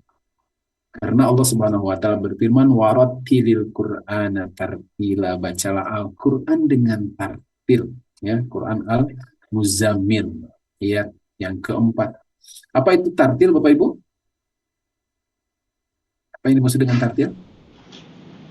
Ya, tartil itu adalah bacaan yang sesuai dengan makhorijul hurufnya, sifatul hurufnya, panjang pendeknya harus betul gitu ya. Dan selain tartil bacaan kita, nah berarti kan kalau berbicara tartil kita harus belajar tahsin tilawah Al-Quran, ya. Bagaimana mengucapkan huruf H dengan H, bedanya apa, ya? A dengan A, ya, Hamzah dengan Ain itu berbeda, ya. Huruf Sa dengan Sya dengan Sa itu beda. Nah, maka disinilah pembelajaran tahsin tilawah Al-Quran.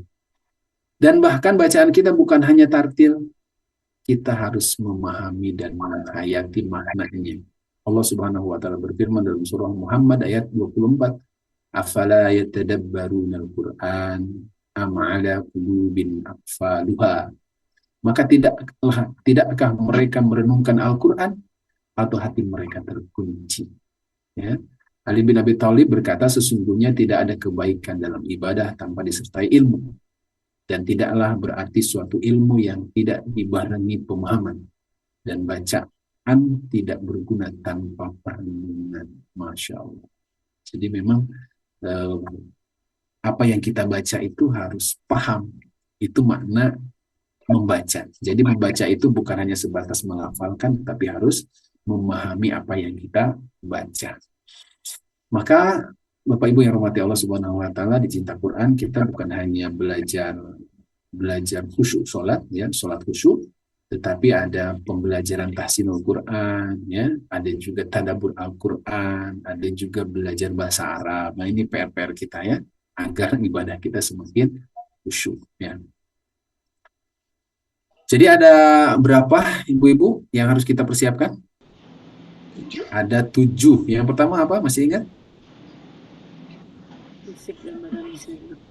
Badannya harus segar, harus bersih. Yang kedua apa? Pakaiannya yang bersih. Oke, yang ketiga? Lingkungannya yang mendukung, yang hening, yang sejuk, yang wangi. Ya, oke. Yang keempat? Apa? Gerakannya harus Tumanina, ya, nggak terburu-buru gitu ya. Kemudian yang kelima, pandangannya fokus ke tempat sujud. Yang keenam, hati dan pikirannya hati dan pikirannya fokus. Ya, oke, baik. Kemudian bacaannya yang ketujuh, bacaannya yang tartil ya, dan memahami dan juga menghayati maknanya. Menangis ketika membaca Al-Quran. Sesungguhnya Al-Quran itu diturunkan dengan kesedihan. Jika kalian membacanya, maka menangislah. Dan jika tidak bisa menangis, maka pura-pura untuk menangis. Masya Allah, ini sampai demikian ya. Kalau kita membaca Al-Quran, mengingat ayatnya, ya, menerangkan tentang api neraka, siksa api neraka, para sahabat itu memohon kepada Allah, menangis dan meminta kepada Allah agar dia tidak disiksa, dimasukkan ke dalam api neraka. Tetapi ketika para sahabat itu membaca ayat-ayat tentang surga, Masya Allah, mereka itu mengharapkan ya agar mereka termasuk penghuni surga. Kenapa demikian? Bisa demikian? Karena mereka paham bahasa Arab. Ya.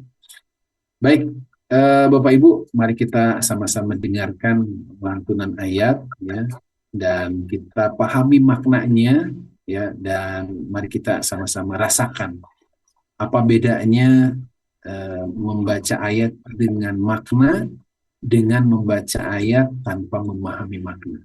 Selamat menyaksikan.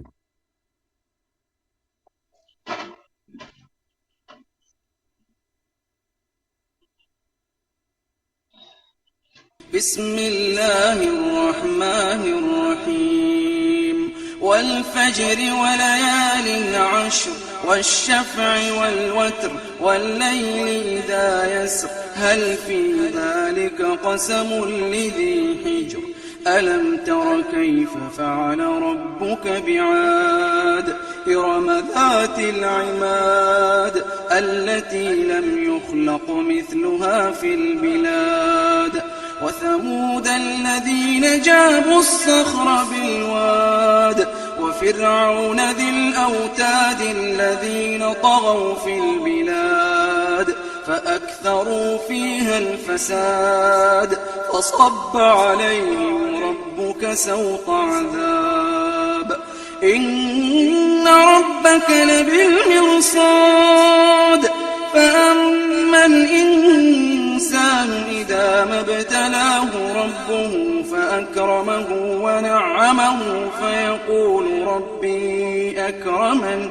وأما إذا ما ابتلاه فقدر عليه رزقه فيقول ربي أهانن كلا بل لا تكرمون اليتيم ولا تحاضون على طعام المسكين وتأكلون التراث أكلا لما وتحبون المال حبا جما كلا إذا دكت الأرض دكا دكا وجاء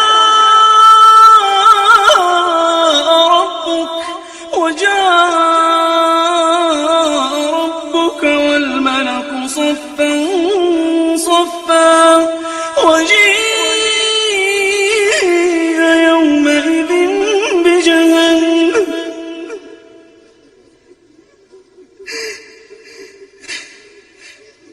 كلا إذا دكت الأرض دكا دكا وجاء ربك والملك صفا صفا وجيء يومئذ بجهنم يومئذ يتذكر الإنسان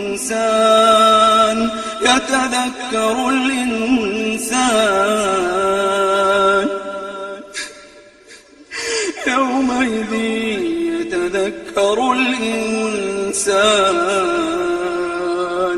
يتذكر الإنسان وأنى أنى له الذكرى يقول يا ليتني قدمت لحياتي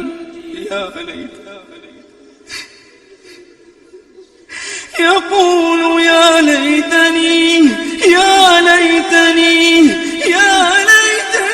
قدمت لحياتي فيومئذ لا يعذب عذابه أحد ولا يوثق وثاقه أحد يا أيتها النفس المطمئنة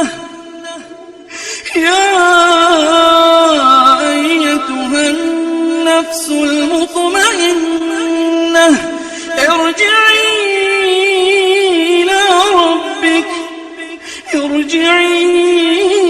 إلى ربك راضية مرضية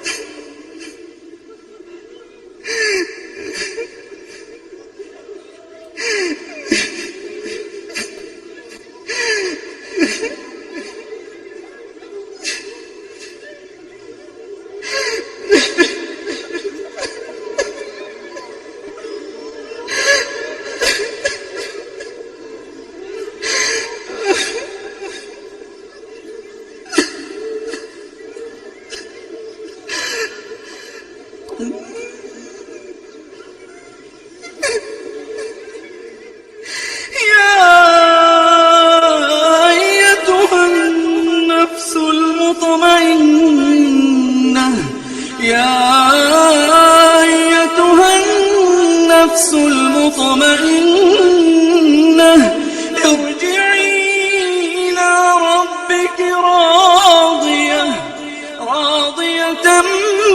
مرضية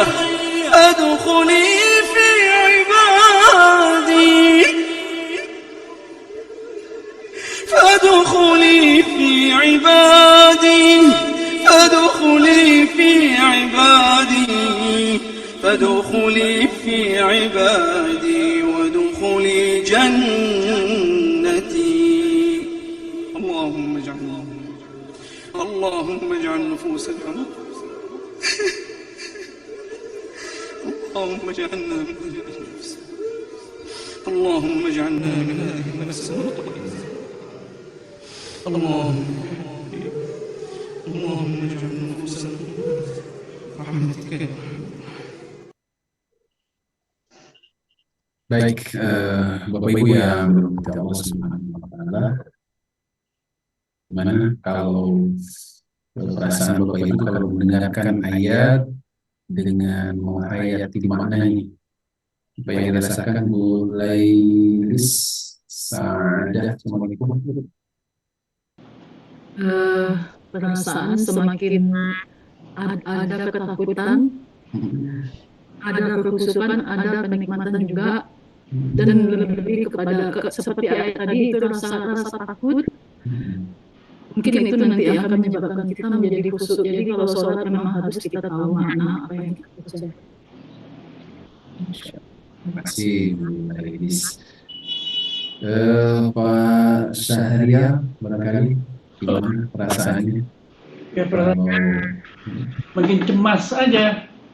Mungkin cemas ya. Sendiri. Apalagi di situ ada kata-kata kembalilah ke Allah dengan jiwa yang ikhlas. Masya Allah. Dan ila radiyatan mardiyah.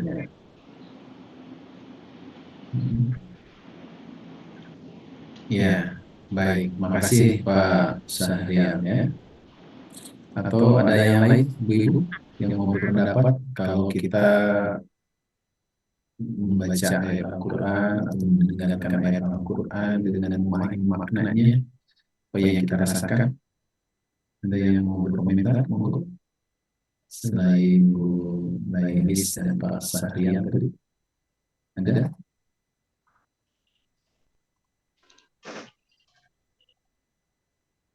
Bu Syarifah mau berkomentar?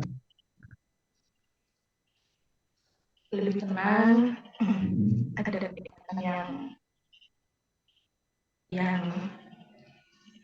yang tidak bisa diungkapkan.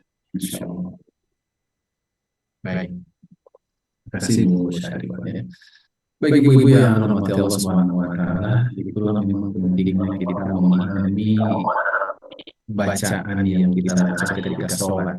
Ya, ketika kita menghayati ketika Allah Subhanahu wa taala berfirman, "Idza dukkatil ardu dakkan dakka."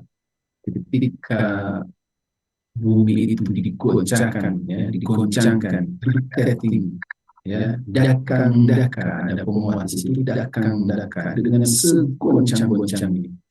Insya Allah kita baru bumi ini digoncangkan dikit saja dengan adanya gempa kita sudah takut. Ya. Apalagi ketika kita membayangkan ketika Allah mengatakan wajah rabbuka wal malaku soffan soffa, datanglah Tuhanmu, maka datanglah Tuhanmu wal malaku soffan soffa, dengan para malaikat yang berjajar-jajar, yang berbaris-baris. Wajah yauma idzin bi jahannam, ketika itu manusia akan dimasukkan ke dalam api neraka. Insyaallah, Bapak Ibu yang dirahmati Allah Subhanahu wa taala, kita bisa membayangkan bagaimana dahsyatnya hari kiamat itu, ya. Tapi di akhir ayat ini, Masya Allah, kabar gembira dari Allah Subhanahu wa taala, ya.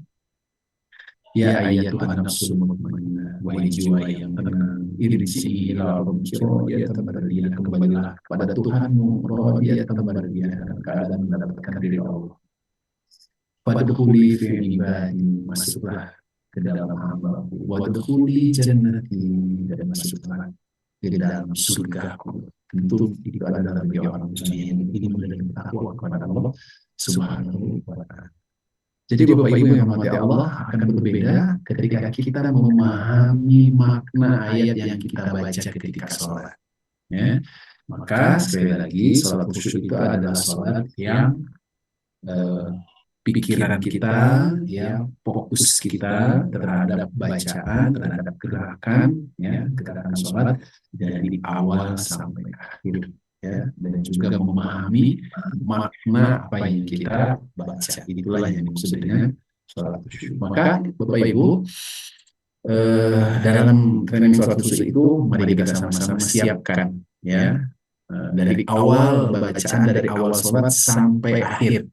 Ya, kita akan sama-sama memahami bacaan sholat, ya, dan artinya. Yang pertama adalah doa mohon perlindungan, doa sebelum sholat.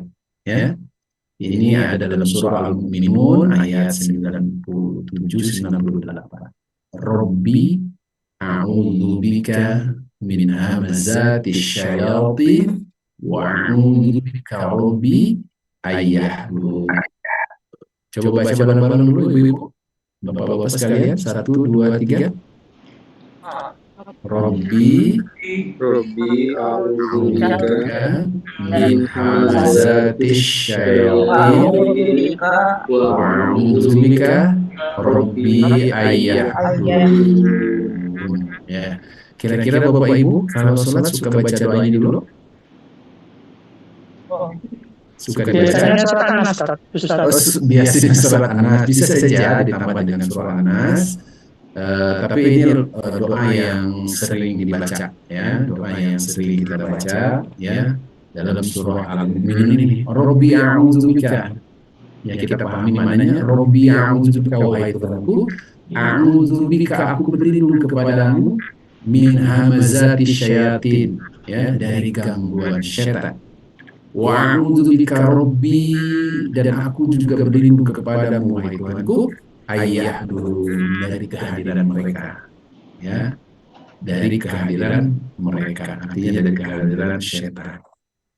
Kalau hari ini mungkin kita sholat masih, tadi kalau Pak Syahrial, ya, masih kadang khusyuk, kadang mengingat pekerjaan besar, begitu, ya.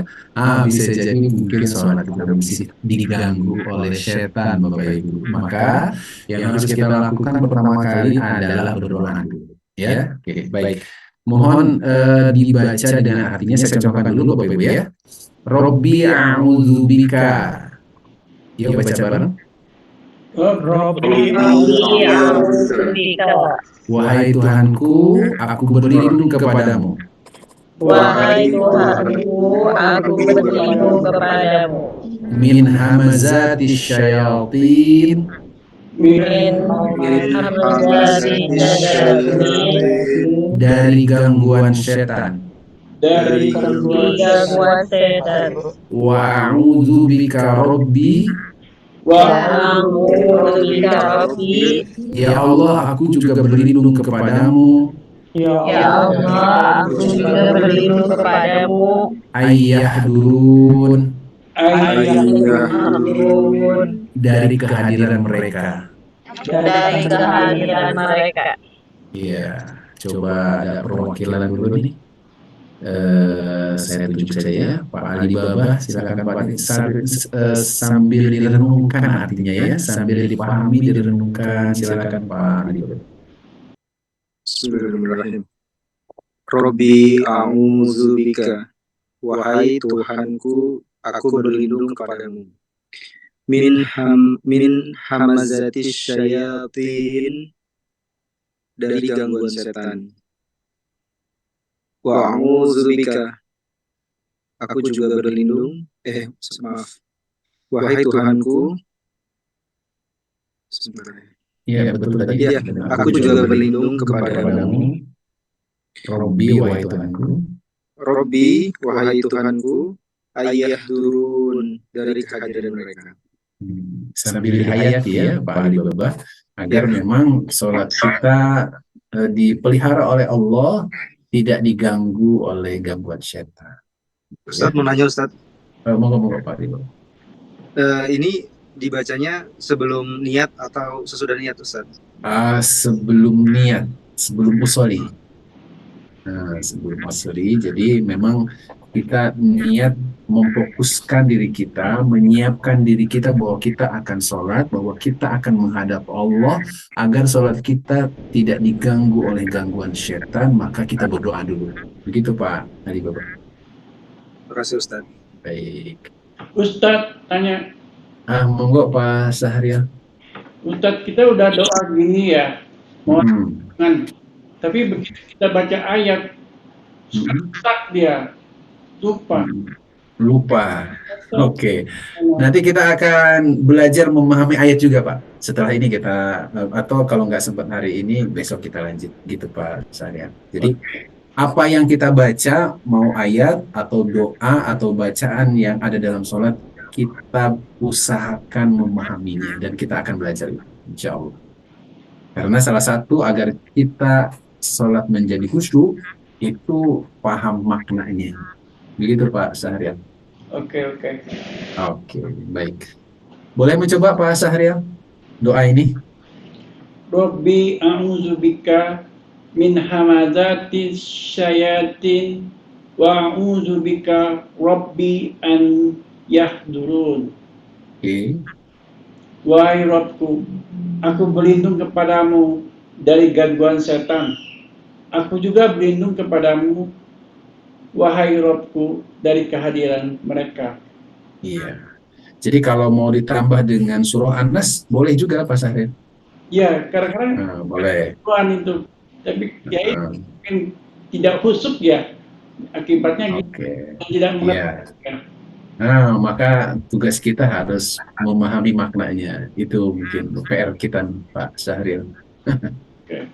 Oke, baik. Bisa ya? Oke, Pak Bu Syarifah gimana? Kalau misalnya sholatnya pada saat membaca Al-Fatihah, terus artinya itu mengartikan, terus pikirannya coba kusuk, malah ngeblank. Itu gimana Ustaz? Oke, baik. Insya Allah nanti kita akan belajar yang pertama baca ayatnya, kemudian kita renungkan maknanya. Ya, pertama kita ucapkan bacaannya, kemudian di awal kita akan lafalkan artinya juga, itu sebagai pelatihan saja. Setelah itu kita hanya membaca ayatnya saja, tapi pikiran kita membayangkan maknanya gitu. Paham, Bu Syarifah? Misalkan, sendiri Ustaz, kenapa? untuk kolbunya sendiri itu gimana Ustaz? Maksudnya kita dalam hati kita memikirkan, membayangkan artinya gitu maksudnya. Nah, misalkan gini, ketika kita mengucapkan Iyyaka na'budu wa iyyaka nasta'in, dan kita, kolbu kita dan pikiran kita itu membayangkan maknanya hanya kepadamulah kami menyembah dan hanya kepadamulah kami memohon pertolongan. Nah, kalau kita latih terus menerus, insya Allah kita bisa. Ustaz, mau tanya Ustaz. Ya, gimana? Kadang kala saya itu meskipun nggak tahu artinya, tapi hati saya menangis sampai senggugukan. Itu apa ya Ustaz ya? Apa mungkin hati saya memang terbawa dalam ayat tersebut Ustaz? Ya, tapi paham nggak artinya? Saya nggak paham, cuma mendengarnya itu rasanya merasa bersalah gitu. Atau gimana gitu. Berarti ketika sholat berjamaah Pak ya? Betul Ustaz. Oke, baik. Faktor-faktor memang banyak ya, bukan hanya sebatas paham makna. Paham makna itu memang yang utama gitu ya. Atau bisa jadi mungkin karena bacaan nada seorang imam yang dibaca itu juga bisa menyebabkan kita ikut menangis, walaupun mungkin kita tidak paham maknanya. Kemudian imamnya itu membacanya dengan tartil, bahkan imamnya hanyut ya dalam membaca Al-Quran, membaca ayat, dan dia menangis, kemudian makmum ikut menangis. Itu juga bisa menyebabkan Pak Andi ya, bisa menyebabkan. Kadang azan juga, kadang kalau dengar azan juga kadang-kadang merasa gimana gitu Ustaz. Masya Allah. Terenyuh gitu Ustaz. Iya, makanya saya tuh kadang-kadang terheran dengan diri saya sendiri gitu loh Ustaz. Saya kira ini adalah kelebihan ya, kebaikan dari Pak Andi Pak ya. Bisa jadi mungkin keimanan Pak Andi sudah luar biasa di hadapan Allah gitu. Kenapa demikian? Ayat Al-Quran menjelaskan wa idza dzukirallah wajilat qulubuhum ya. Apabila disebut nama Allah, wajilat qulubuhum, maka hatinya bergetar. Artinya dia tersentuh. Itulah ciri orang yang beriman. Betul Ustaz. Itu yang sering saya rasakan Ustaz. Masya Allah, luar biasa. Itu sudah nikmat insya Allah Pak. Kalau sudah mampu demikian, ibadah kita nikmat, Masya Allah ya. Ini perintah Allah ya. Wa iza tuliyat ayatihi zadathum imana ya, dan dia bertambah keimanannya kepada Allah Subhanahu wa Ta'ala ya. Selain hatinya bergetar, imannya juga bertambah di sisi Allah ya. Itu barangkali Pak Andi jawabannya. Ini adalah bagian dari keimanan seseorang ya, merasakan kehadiran Allah, meyakini janji Allah, menghadirkan Allah, sehingga hati kita ikut sedih, ikut terharu, ikut menangis gitu ya. Itu bagian dari keimanan kita. Baik, kita lanjutkan. Ya, ada lagi. Iya. Sedikit Pak Ustadz boleh? Bu Syarifah dulu, monggo. Setelah itu Bu Neneng. Ya. Kan pada saat baca surat pendek itu kan kebanyakan kan artinya kan tidak tahu tuh Ustaz. Nah, bacanya itu tetap tartil, terus hatinya itu usaha untuk menyebut Allah gitu, boleh Ustaz? Kalau kita belum paham makna, ya boleh saja, karena itu bagian dari mengingat kita kepada Allah gitu, ya. Tapi memang lebih utamanya adalah kita memahami apa yang kita baca, sekalipun kita seorang makmum ya, kemudian kita mendengarkan imam membaca ayat dan kita membayangkan ayat itu gitu, memahami, merenungkan ayat itu yang lebih utama. Maka ada PR lagi, memang kewajiban kita bukan hanya belajar tartil ya, tahsin tilawah Al-Quran, tetapi harus meningkatkan kemampuan kita paham makna Al-Quran. Begitu Bu Syarifah. Itu yang lebih utama. Baik, kita lanjutkan dulu Bapak Ibu sekalian ya. Ini doa ya, doa ketika mau sholat ya, doa mohon perlindungan dari gangguan atau godaan syaitan. Selanjutnya adalah setelah berdoa kita membaca niat. Membaca niat ya, bacaan niat sholat. Kita ambil contoh adalah sholat subuh. Usolli fardhos subhi rakaataini mustaqbilal kiblati adaan lillahi ta'ala. Ya, usolli fardhos subhi, aku niat melakukan sholat fardu subuh rakaataini, 2 rakaat mustaqbilal kiblati, sambil menghadap kiblat, adaan. Ya, adaan itu tunai, ya, langsung maksudnya gitu ya. Adaan, ya, tunai, lillahi ta'ala, ikhlas semata-mata karena Allah Ta'ala yang maha tinggi. Baik, mohon diikuti ya ibu-ibu sekalian. Usolli fardhos subhi, yuk. Usolli fardhos subhi, aku niat melakukan sholat fardu subuh. aku niat melakukan sholat fardu subuh. Rakaataini, Rakaataini, 2 rakaat. 2 rakaat. Mustaqbilal kiblati, Mustaqbilal kiblati, sambil menghadap kiblat. sambil menghadap kiblat. Adaan, Adaan, tunai. tunai. Lillahi ta'ala, Lillahi ta'ala, ikhlas semata-mata karena Allah Ta'ala yang maha tinggi. ikhlas semata-mata karena Allah Ta'ala yang maha tinggi. Oke, baik. Bu Nirma Wati, monggo boleh mencoba seperti tadi Bu, ya, beberapa kata. Usolli fardhos subhi, aku niat melakukan sholat fardu subuh. Nah, gitu. Silakan Bu Nirma Wati, diaktifkan audionya Bu. Audionya diaktifkan dulu, tanda mic-nya di handphone-nya diaktifkan, klik. Iya, kayaknya kesulitannya. Sudah Bu? Sip, ada. Silakan Bu. Bismillahirrahmanirrahim. Usolli fardhas subhi, aku niat melakukan salat fardu subuh. Ada ini 2 rakaat mustaqbilal kiblati, sambil menghadap kiblat. Ada lillahi ta'ala, tunai, ikhlas semata-mata karena Allah yang maha tinggi. Oke, Ibu mohon sambil dihafalkan Bu ya. Kalau sudah hafal insya Allah cukup membaca bahasa Arabnya, nggak usah dibaca Latinnya ya. Jangan sampai baca Arab dan baca Latin, bisa batal nanti sholatnya ya. Nah, ini untuk sementara latihannya seperti itu ya. Baik, Bu. Mohon maaf Bu Neneng tadi mau nanya ya, kelewat. Bu Neneng silakan Bu. Ada pertanyaan? Maaf Ustaz. Ya, monggo. Maaf Ustaz, waktu salat maghrib mau izin dulu. Oh, siap, monggo. Monggo. Bu Nirma ya nih. Iya. Oke. Bu Neneng, assalamualaikum Bu Neneng. Waalaikumsalam. Nah, Bu Neneng tadi mau berbicara apa? Mau nanya? Nah, saya mau tanya, saya tuh merasa khusyuk kalau agak memejamkan mata, Pak, kalau bayang itu. Nah itu, tapi dari beberapa kajian itu kan katanya tidak boleh ya. Makruh ya?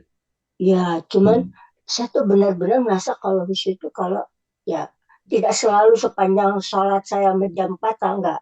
Cuman pas sedang ada keinginan kuat atau ada perasaan sedang dalam gitu. Itu biasanya tuh sampai nangis itu saat mata itu terpejam, Pak. Baik. Boleh nggak itu kok sholat seperti itu? Siap. Baik, makasih Bu Neneng. Bapak Ibu yang rahmati Allah Subhanahu wa Ta'ala, sepengetahuan saya bahwa ketika sholat kemudian kita memejamkan mata itu enggak membatalkan sholat, hanya memang makruh saja, gitu ya. Karena memang lebih utamanya pandangan kita itu fokus ke tempat sujud, gitu ya, itu yang pertama. Tapi kalau merem boleh nggak? Ya silakan saja. Kalau itu memang membantu lebih khusyuk, gitu ya, silakan saja. Tapi memang hukumnya makruh saja. Makruh itu kan perkara yang dibenci oleh Allah, tapi tidak membatalkan sholat. Gitu Bu Neneng ya. Oke, baik. Saya tuh merasa fokusnya ke Allah gitu Pak, bukan ke itu sujud gitu Pak. Oke. Baik. pikiran saya yang fokusnya gitu Pak. Oke. Tapi memang pandangan itu ada dalil lain bahwa pandangan kita harus fokus ke tempat sujud, Bu.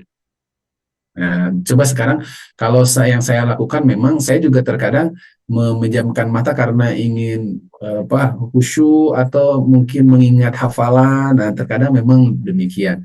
Tapi bisa kita lakukan dengan cara berlatih, ya, pandangan kita fokus ke tempat sujud dan bacaan tetap bisa kita ingat-ingat dan kita pahami. Gitu ya. Oke, baik. Ibu Mala boleh mencoba bacaan niat sholat subuh, Bu? Ya. Iya, Ustaz. Bismillahirrahmanirrahim. Usolli fardhu subhi. Aku berniat melakukan sholat fardhu subuh. Ro'ataini, 2 rakaat. Mustaqbilal kiblati, sambil menghadap kiblat. Adaan tunai. Billahi ta'ala, semata-mata karena Allah Ta'ala yang maha tinggi. Kira-kira sudah hafal, Bu Mala?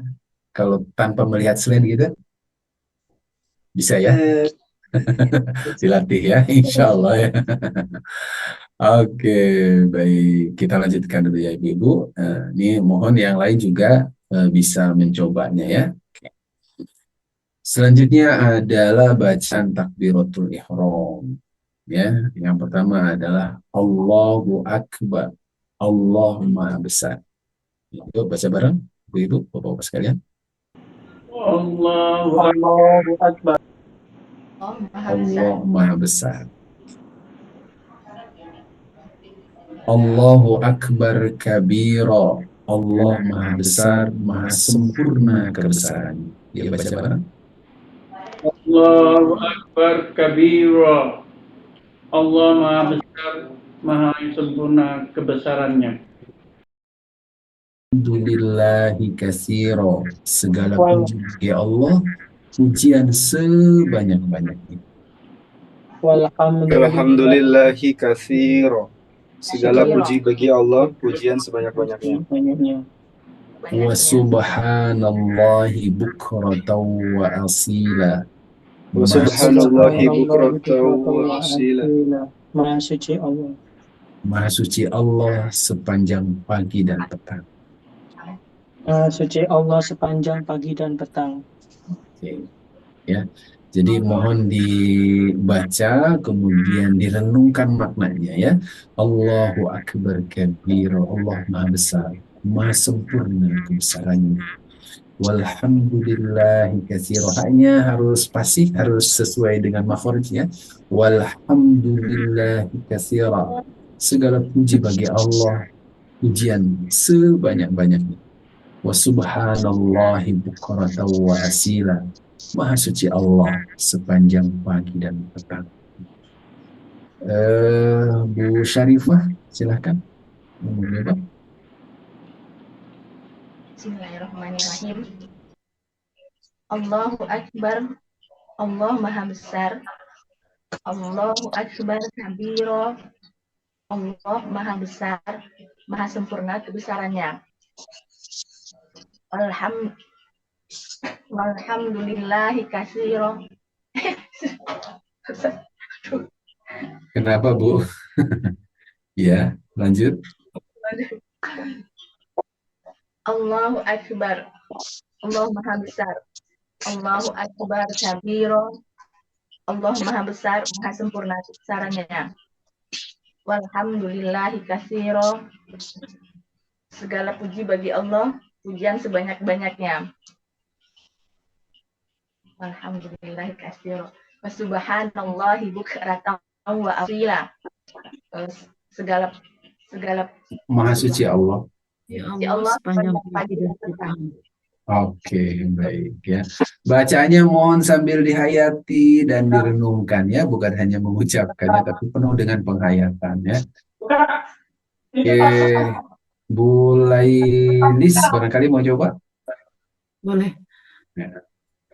Allahu Akbar kabira. Allah Maha Besar, Maha sempurna kebesarannya. Walhamdulillahi katsira. Segala puji Allah, pujian sebanyak-banyaknya. Wa subhanallahi bukrata wa aswila. Maha suci Allah sepanjang pagi dan petang. Masya Allah. Baik.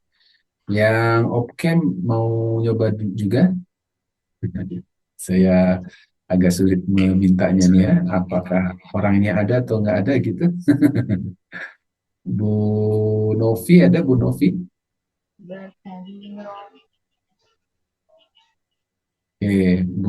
Pak Syahrial saja dah yang open kamera. Ya, silahkan. Saya mau tanya dulu, boleh nggak? Boleh gimana? Allahu Akbar kabira ya. Kita mengerti artinya aja. Kita mengerti artinya, tapi tidak terlalu mengerti Allahu Akbar langsung alhamdulillah katsira subhanallah wa. Tapi kita memaknai Allah Maha Besar, Maha Sempurna. Tapi kita mengerti maknanya. Boleh nggak gitu? Ngerti maknanya tapi tidak menghayati gitu ya? Tidak terlalu menghayati. Oke, masalahnya apakah ketika kita hanya membaca kemudian tidak menghayatinya, tidak memahaminya secara mendalam, apakah itu menambah kehusuan Pak Syahrial atau biasa-biasa saja sholatnya? Karena itu rutinitas ya, jadi terbiasa. Tapi kalau memang khusus memahami setiap detik, setiap saat bisa juga ya. Karena kita sudah ngerti lah maknanya. Jadi kita Allahu Akbar alhamdulillah katsira. Selalu begitu. Boleh nggak begitu ya? Ya, boleh-boleh saja, tapi kami ingin menegaskan bahwa ketika kita memahami dan menghayati maknanya, itulah yang akan menambah kehusuan kita. Oh iya. Soalnya begini Pak, ketika kita membaca ayat Al-Quran saja, membaca di luar sholat, kita baca ayat Al-Quran, kita baca saja, misalkan di bulan Ramadan kita mengejar khatam saja, kalau kita nggak paham maknanya, saya yakin tidak berpengaruh pada perilaku kita. Tapi kalau kita memahami maknanya, ya kita baca Quran kemudian memahami artinya, mendalami maknanya, bahkan mempelajari tafsirnya, saya yakin perilaku kita, keimanan kita, betul apa yang dikatakan oleh Pak Andi tadi, ya, dia akan bertambah keimanannya, ya, ketakwaannya akan bertambah kepada Allah karena dia paham. Begitu Pak Syahrial? Iya. Ya. Silakan Pak, dicoba. Allahu Akbar kabira. Allah Maha Besar, Maha Sempurna kebesarannya. Walhamdulillahi katsira. Segala puji bagi Allah, pujian sebanyak-banyaknya. Wa subhanallahi bukratan wa asila. Maha suci Allah sepanjang pagi dan petang. Oke, baik. Kita lanjutkan dulu ya, Bapak Ibu. Kita baca. Ya. Inni wajjahtu wajhiya lilladzi fataras samawati wal ardh. Sesungguhnya aku menghadapkan diriku kepada Zat yang menciptakan langit dan bumi. Yuk baca bareng Bapak Ibu. Inni wajjahtu wajhiya lilladzi fataras samawati wal ardh. Sesungguhnya aku menghadapkan diriku kepada Zat yang berendam, Zat yang menciptakan langit dan bumi. Hanifam muslimau wa ma ana minal musyrikin. Dalam keadaan lurus dan berserah diri, dan tidaklah aku termasuk dalam golongan orang-orang yang musyrik. Silakan. Hanifam muslimau wa ma ana minal musyrikin. Dalam keadaan lurus dan berserah diri, dan tidaklah aku termasuk dalam golongan orang-orang musyrik. Ya, jadi ini sedang berdoa ya kepada Allah Subhanahu wa Ta'ala. Kita lanjutkan lagi ya. Inna salati wa nusuki wa mahyaya wa mamati lillahi rabbil alamin. Sesungguhnya salatku, ibadahku, hidupku, dan matiku hanya untuk Allah Tuhan pencipta dan pemelihara seluruh alam makhluknya. Silakan dibaca Bapak Ibu. Inna sholati wa nusuki wa mahyaya wa mamati lillahi rabbil alamin. Sesungguhnya sholatku, ibadahku, hidupku dan matiku hanya untuk Allah Tuhan pencipta dan pemeliharaan seluruh alam atau makhluk. Oke, baik. La syarika lahu wa bidzalika umirtu wa ana minal muslimin. Tiada sekutu baginya, demikianlah aku diperintahkan dan aku termasuk golongan orang-orang Islam. Silakan. La syarika lahu wa bidzalika umirtu wa ana minal muslimin. Tiada sekutu baginya, demikianlah aku diperintahkan dan aku termasuk golongan orang-orang Islam. Iya, akan lebih menghayati lagi kalau bacaannya satu kata Bapak Ibu sekalian. Misalkan inna sholati, sesungguhnya sholatku, wa nusuki, sesungguhnya ibadahku, wa mahyaya, sesungguhnya hidupku, wa mamati, sesungguhnya matiku, lillahi rabbil alamin. Berarti Hanya sepenggal ya, untuk Pak? Allah. Dipenggal-penggal boleh gitu Ya, ya. sepenggal ya Ustadz ya. Kalau saya sih senangnya dipenggal-penggal tadi gitu ya. La Tapi Ustadz, syarika mohon maaf lahu. Ustadz, Ya, gimana? kalau baca seperti itu tuh, kalau kita berjamaah itu kita terlambat Ustadz. Kadang Ya. imam sudah selesai, kita Iya. terlambat untuk mengawali. Iya. Kecuali kalau kita Nah, sholat sendiri mungkin beda Ustadz. ya, baik. Jadi gini, apa yang kita lakukan hari ini sedang belajar ya. Tentu kalau sedang sholat ya, kalau sudah biasa dan sudah, kalau mau cepat juga kan, kalau sudah biasa insya Allah bisa ya. Kita membaca inna sholati wa nusuki wa mahyaya wa mamati lillahi rabbil alamin. Pertemuannya harus 10 kali Ustadz. 10 kali siap ya. Kita lanjut kayaknya nih ya. 10 kali. Ya, baik. Silahkan, ada yang mau nyoba? Yang opken ada? Bu Sri Purwati, silakan Bu Sri mencoba. Inna sholati, sesungguhnya sholatku, wa nusuki, sesungguhnya ibadahku, wa mahyaya, sesungguhnya hidupku, wa mamati, sesungguhnya matiku, lillahi rabbil alamin. Hanya untuk Allah Tuhan pencipta dan pemelihara seluruh manusia, seluruh alam dan makhluk. La syarikalah, tiada sekutu baginya, wa bidzalika umirtu, demikianlah aku diperintahkan, wa ana minal muslimin, dan aku termasuk golongan orang-orang Islam.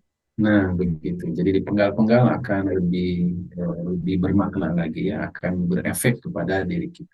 Ya. Baik, ada juga Bapak Ibu yang rahmati Allah Subhanahu wa taala ditambahkan dengan Allahumma ba'id baini wa baina khotoyaya kama ba'adta bainal masyriq wal maghrib. Ya Allah, jauhkanlah aku dari dosa-dosaku sebagaimana Engkau jauhkan antara timur dan barat. Ya. Kemudian ada juga yang tambahkan Allahumma naqqini minal khotoya kama yunaqqal thawbul abyadu minad danas. Ya Allah, bersihkanlah aku dari dosa-dosaku sebagaimana bersihnya pakaian putih dari kotoran. Allahumma gsil khotoyaya bil ma'i wassalji wal barad. Ya Allah, cucilah aku dari dosa-dosaku dengan air salju dan ada yang menambahkan sampai situ ya, atau sampai sini juga boleh juga ya. La syarika lahu wa bidzalika umirtu wa ana minal muslimin. Ya. Baik, Bapak Ibu yang dirahmati Allah Subhanahu wa taala, waktu sudah jam 17:33 di Bogor. Sudah lewat 3 menit ya. Jadi kita belajar sampai jam 17.30. Insya Allah besok kita akan perdalam lagi doa-doa dari awal sampai salam, bahkan sampai doa terakhir ya. Saya berharap Bapak Ibu bisa hadir kembali untuk menuntaskan ya training belajar sholat khusyuknya. Siap hadir Bapak Ibu? Insya Allah siap. Oke, Ustadz, baik. kalau Ya, pertemuannya diperpanjang Ustadz, jangan 2 kali saja dong. Oh gitu, baik. Nanti akan dijelaskan oleh MC kita ya, oleh host kita Gilang Pratama ya, insya Allah. Mudah-mudahan bisa diperpanjang. Iya. Oke, baik, Kalau makasih. 2 pertemuan masih kurang, Ustadz. Masih kurang ya. Iya. Oke, baik. Kita jalankan dulu 2 pertemuan, nanti kita akan ngobrol lagi. Barangkali begitu ya, Pak Baik, Andi. Ustadz. Baik. Baik, Bapak Ibu yang hormati Allah Subhanahu wa taala, terima kasih atas kehadirannya. Mudah-mudahan pengorbanan Bapak Ibu dibalas dengan limpahan pahala dari Allah Subhanahu wa taala, dan kita berdoa kepada Allah mudah-mudahan sholat kita makin khusyuk. Amin ya Allah ya rabbal alamin. Amin ya rabbal Insyaallah alamin. latihan ini akan kita lanjut di esok hari jam yang sama. Sekali lagi saya mohon Bapak Ibu bisa hadir tepat waktu dan selesai juga insya Allah kita tepat waktunya, karena beberapa tempat akan masuk sholat maghrib, bahkan sudah ada yang masuk sholat maghrib. Terima kasih, mohon maaf atas segala kekhilafan. Saya kembalikan kepada Mas Gilang. Akhirul kalam, Assalamualaikum warahmatullahi wabarakatuh. Waalaikumsalam. Waalaikumsalam warahmatullahi wabarakatuh. Waalaikumsalam warahmatullahi wabarakatuh. Alhamdulillah, ayah bunda yang insya Allah dimuliakan oleh Allah Subhanahu wa taala, sudah berakhir sesi training sholat khusyuk kita pada pertemuan pertama ini. Mudah-mudahan semuanya dapat kita praktekkan, mudah-mudahan kita dapat apa yang kita cari selama ini. Nah, mudah-mudahan habis kita belajar di training ini, insya Allah kita akan menemukan kekhusyukan di dalam sholat kita. Nah, terima kasih banyak atas ayah bunda yang alhamdulillah sudah hadir pada kesempatan kali ini, walaupun ini hari liburan ya. Ya biasanya kita liburan kemana, tapi ini ayah bunda alhamdulillah masih menyempatkan waktunya untuk belajar bersama kita di program sholat khusyuk ini. Mudah-mudahan semuanya dibalas pahala oleh Allah Subhanahu wa taala dan menjadi bibit-bibit pahala yang akan kita panen insya Allah di akhirat kelak nanti. Amin amin ya robbal alamin. Insya Allah pertemuan ini kita akan lanjutkan kapan ayah bunda? Besok ya? Nah, insya Allah besok di jam yang sama. Mudah-mudahan ayah bunda semua dapat kembali bergabung pada esok hari. Nah, kita akhiri pertemuan kita pada kesempatan kali ini dengan melafazkan hamdalah dan doa kafaratul majelis. Alhamdulillahirabbil alamin.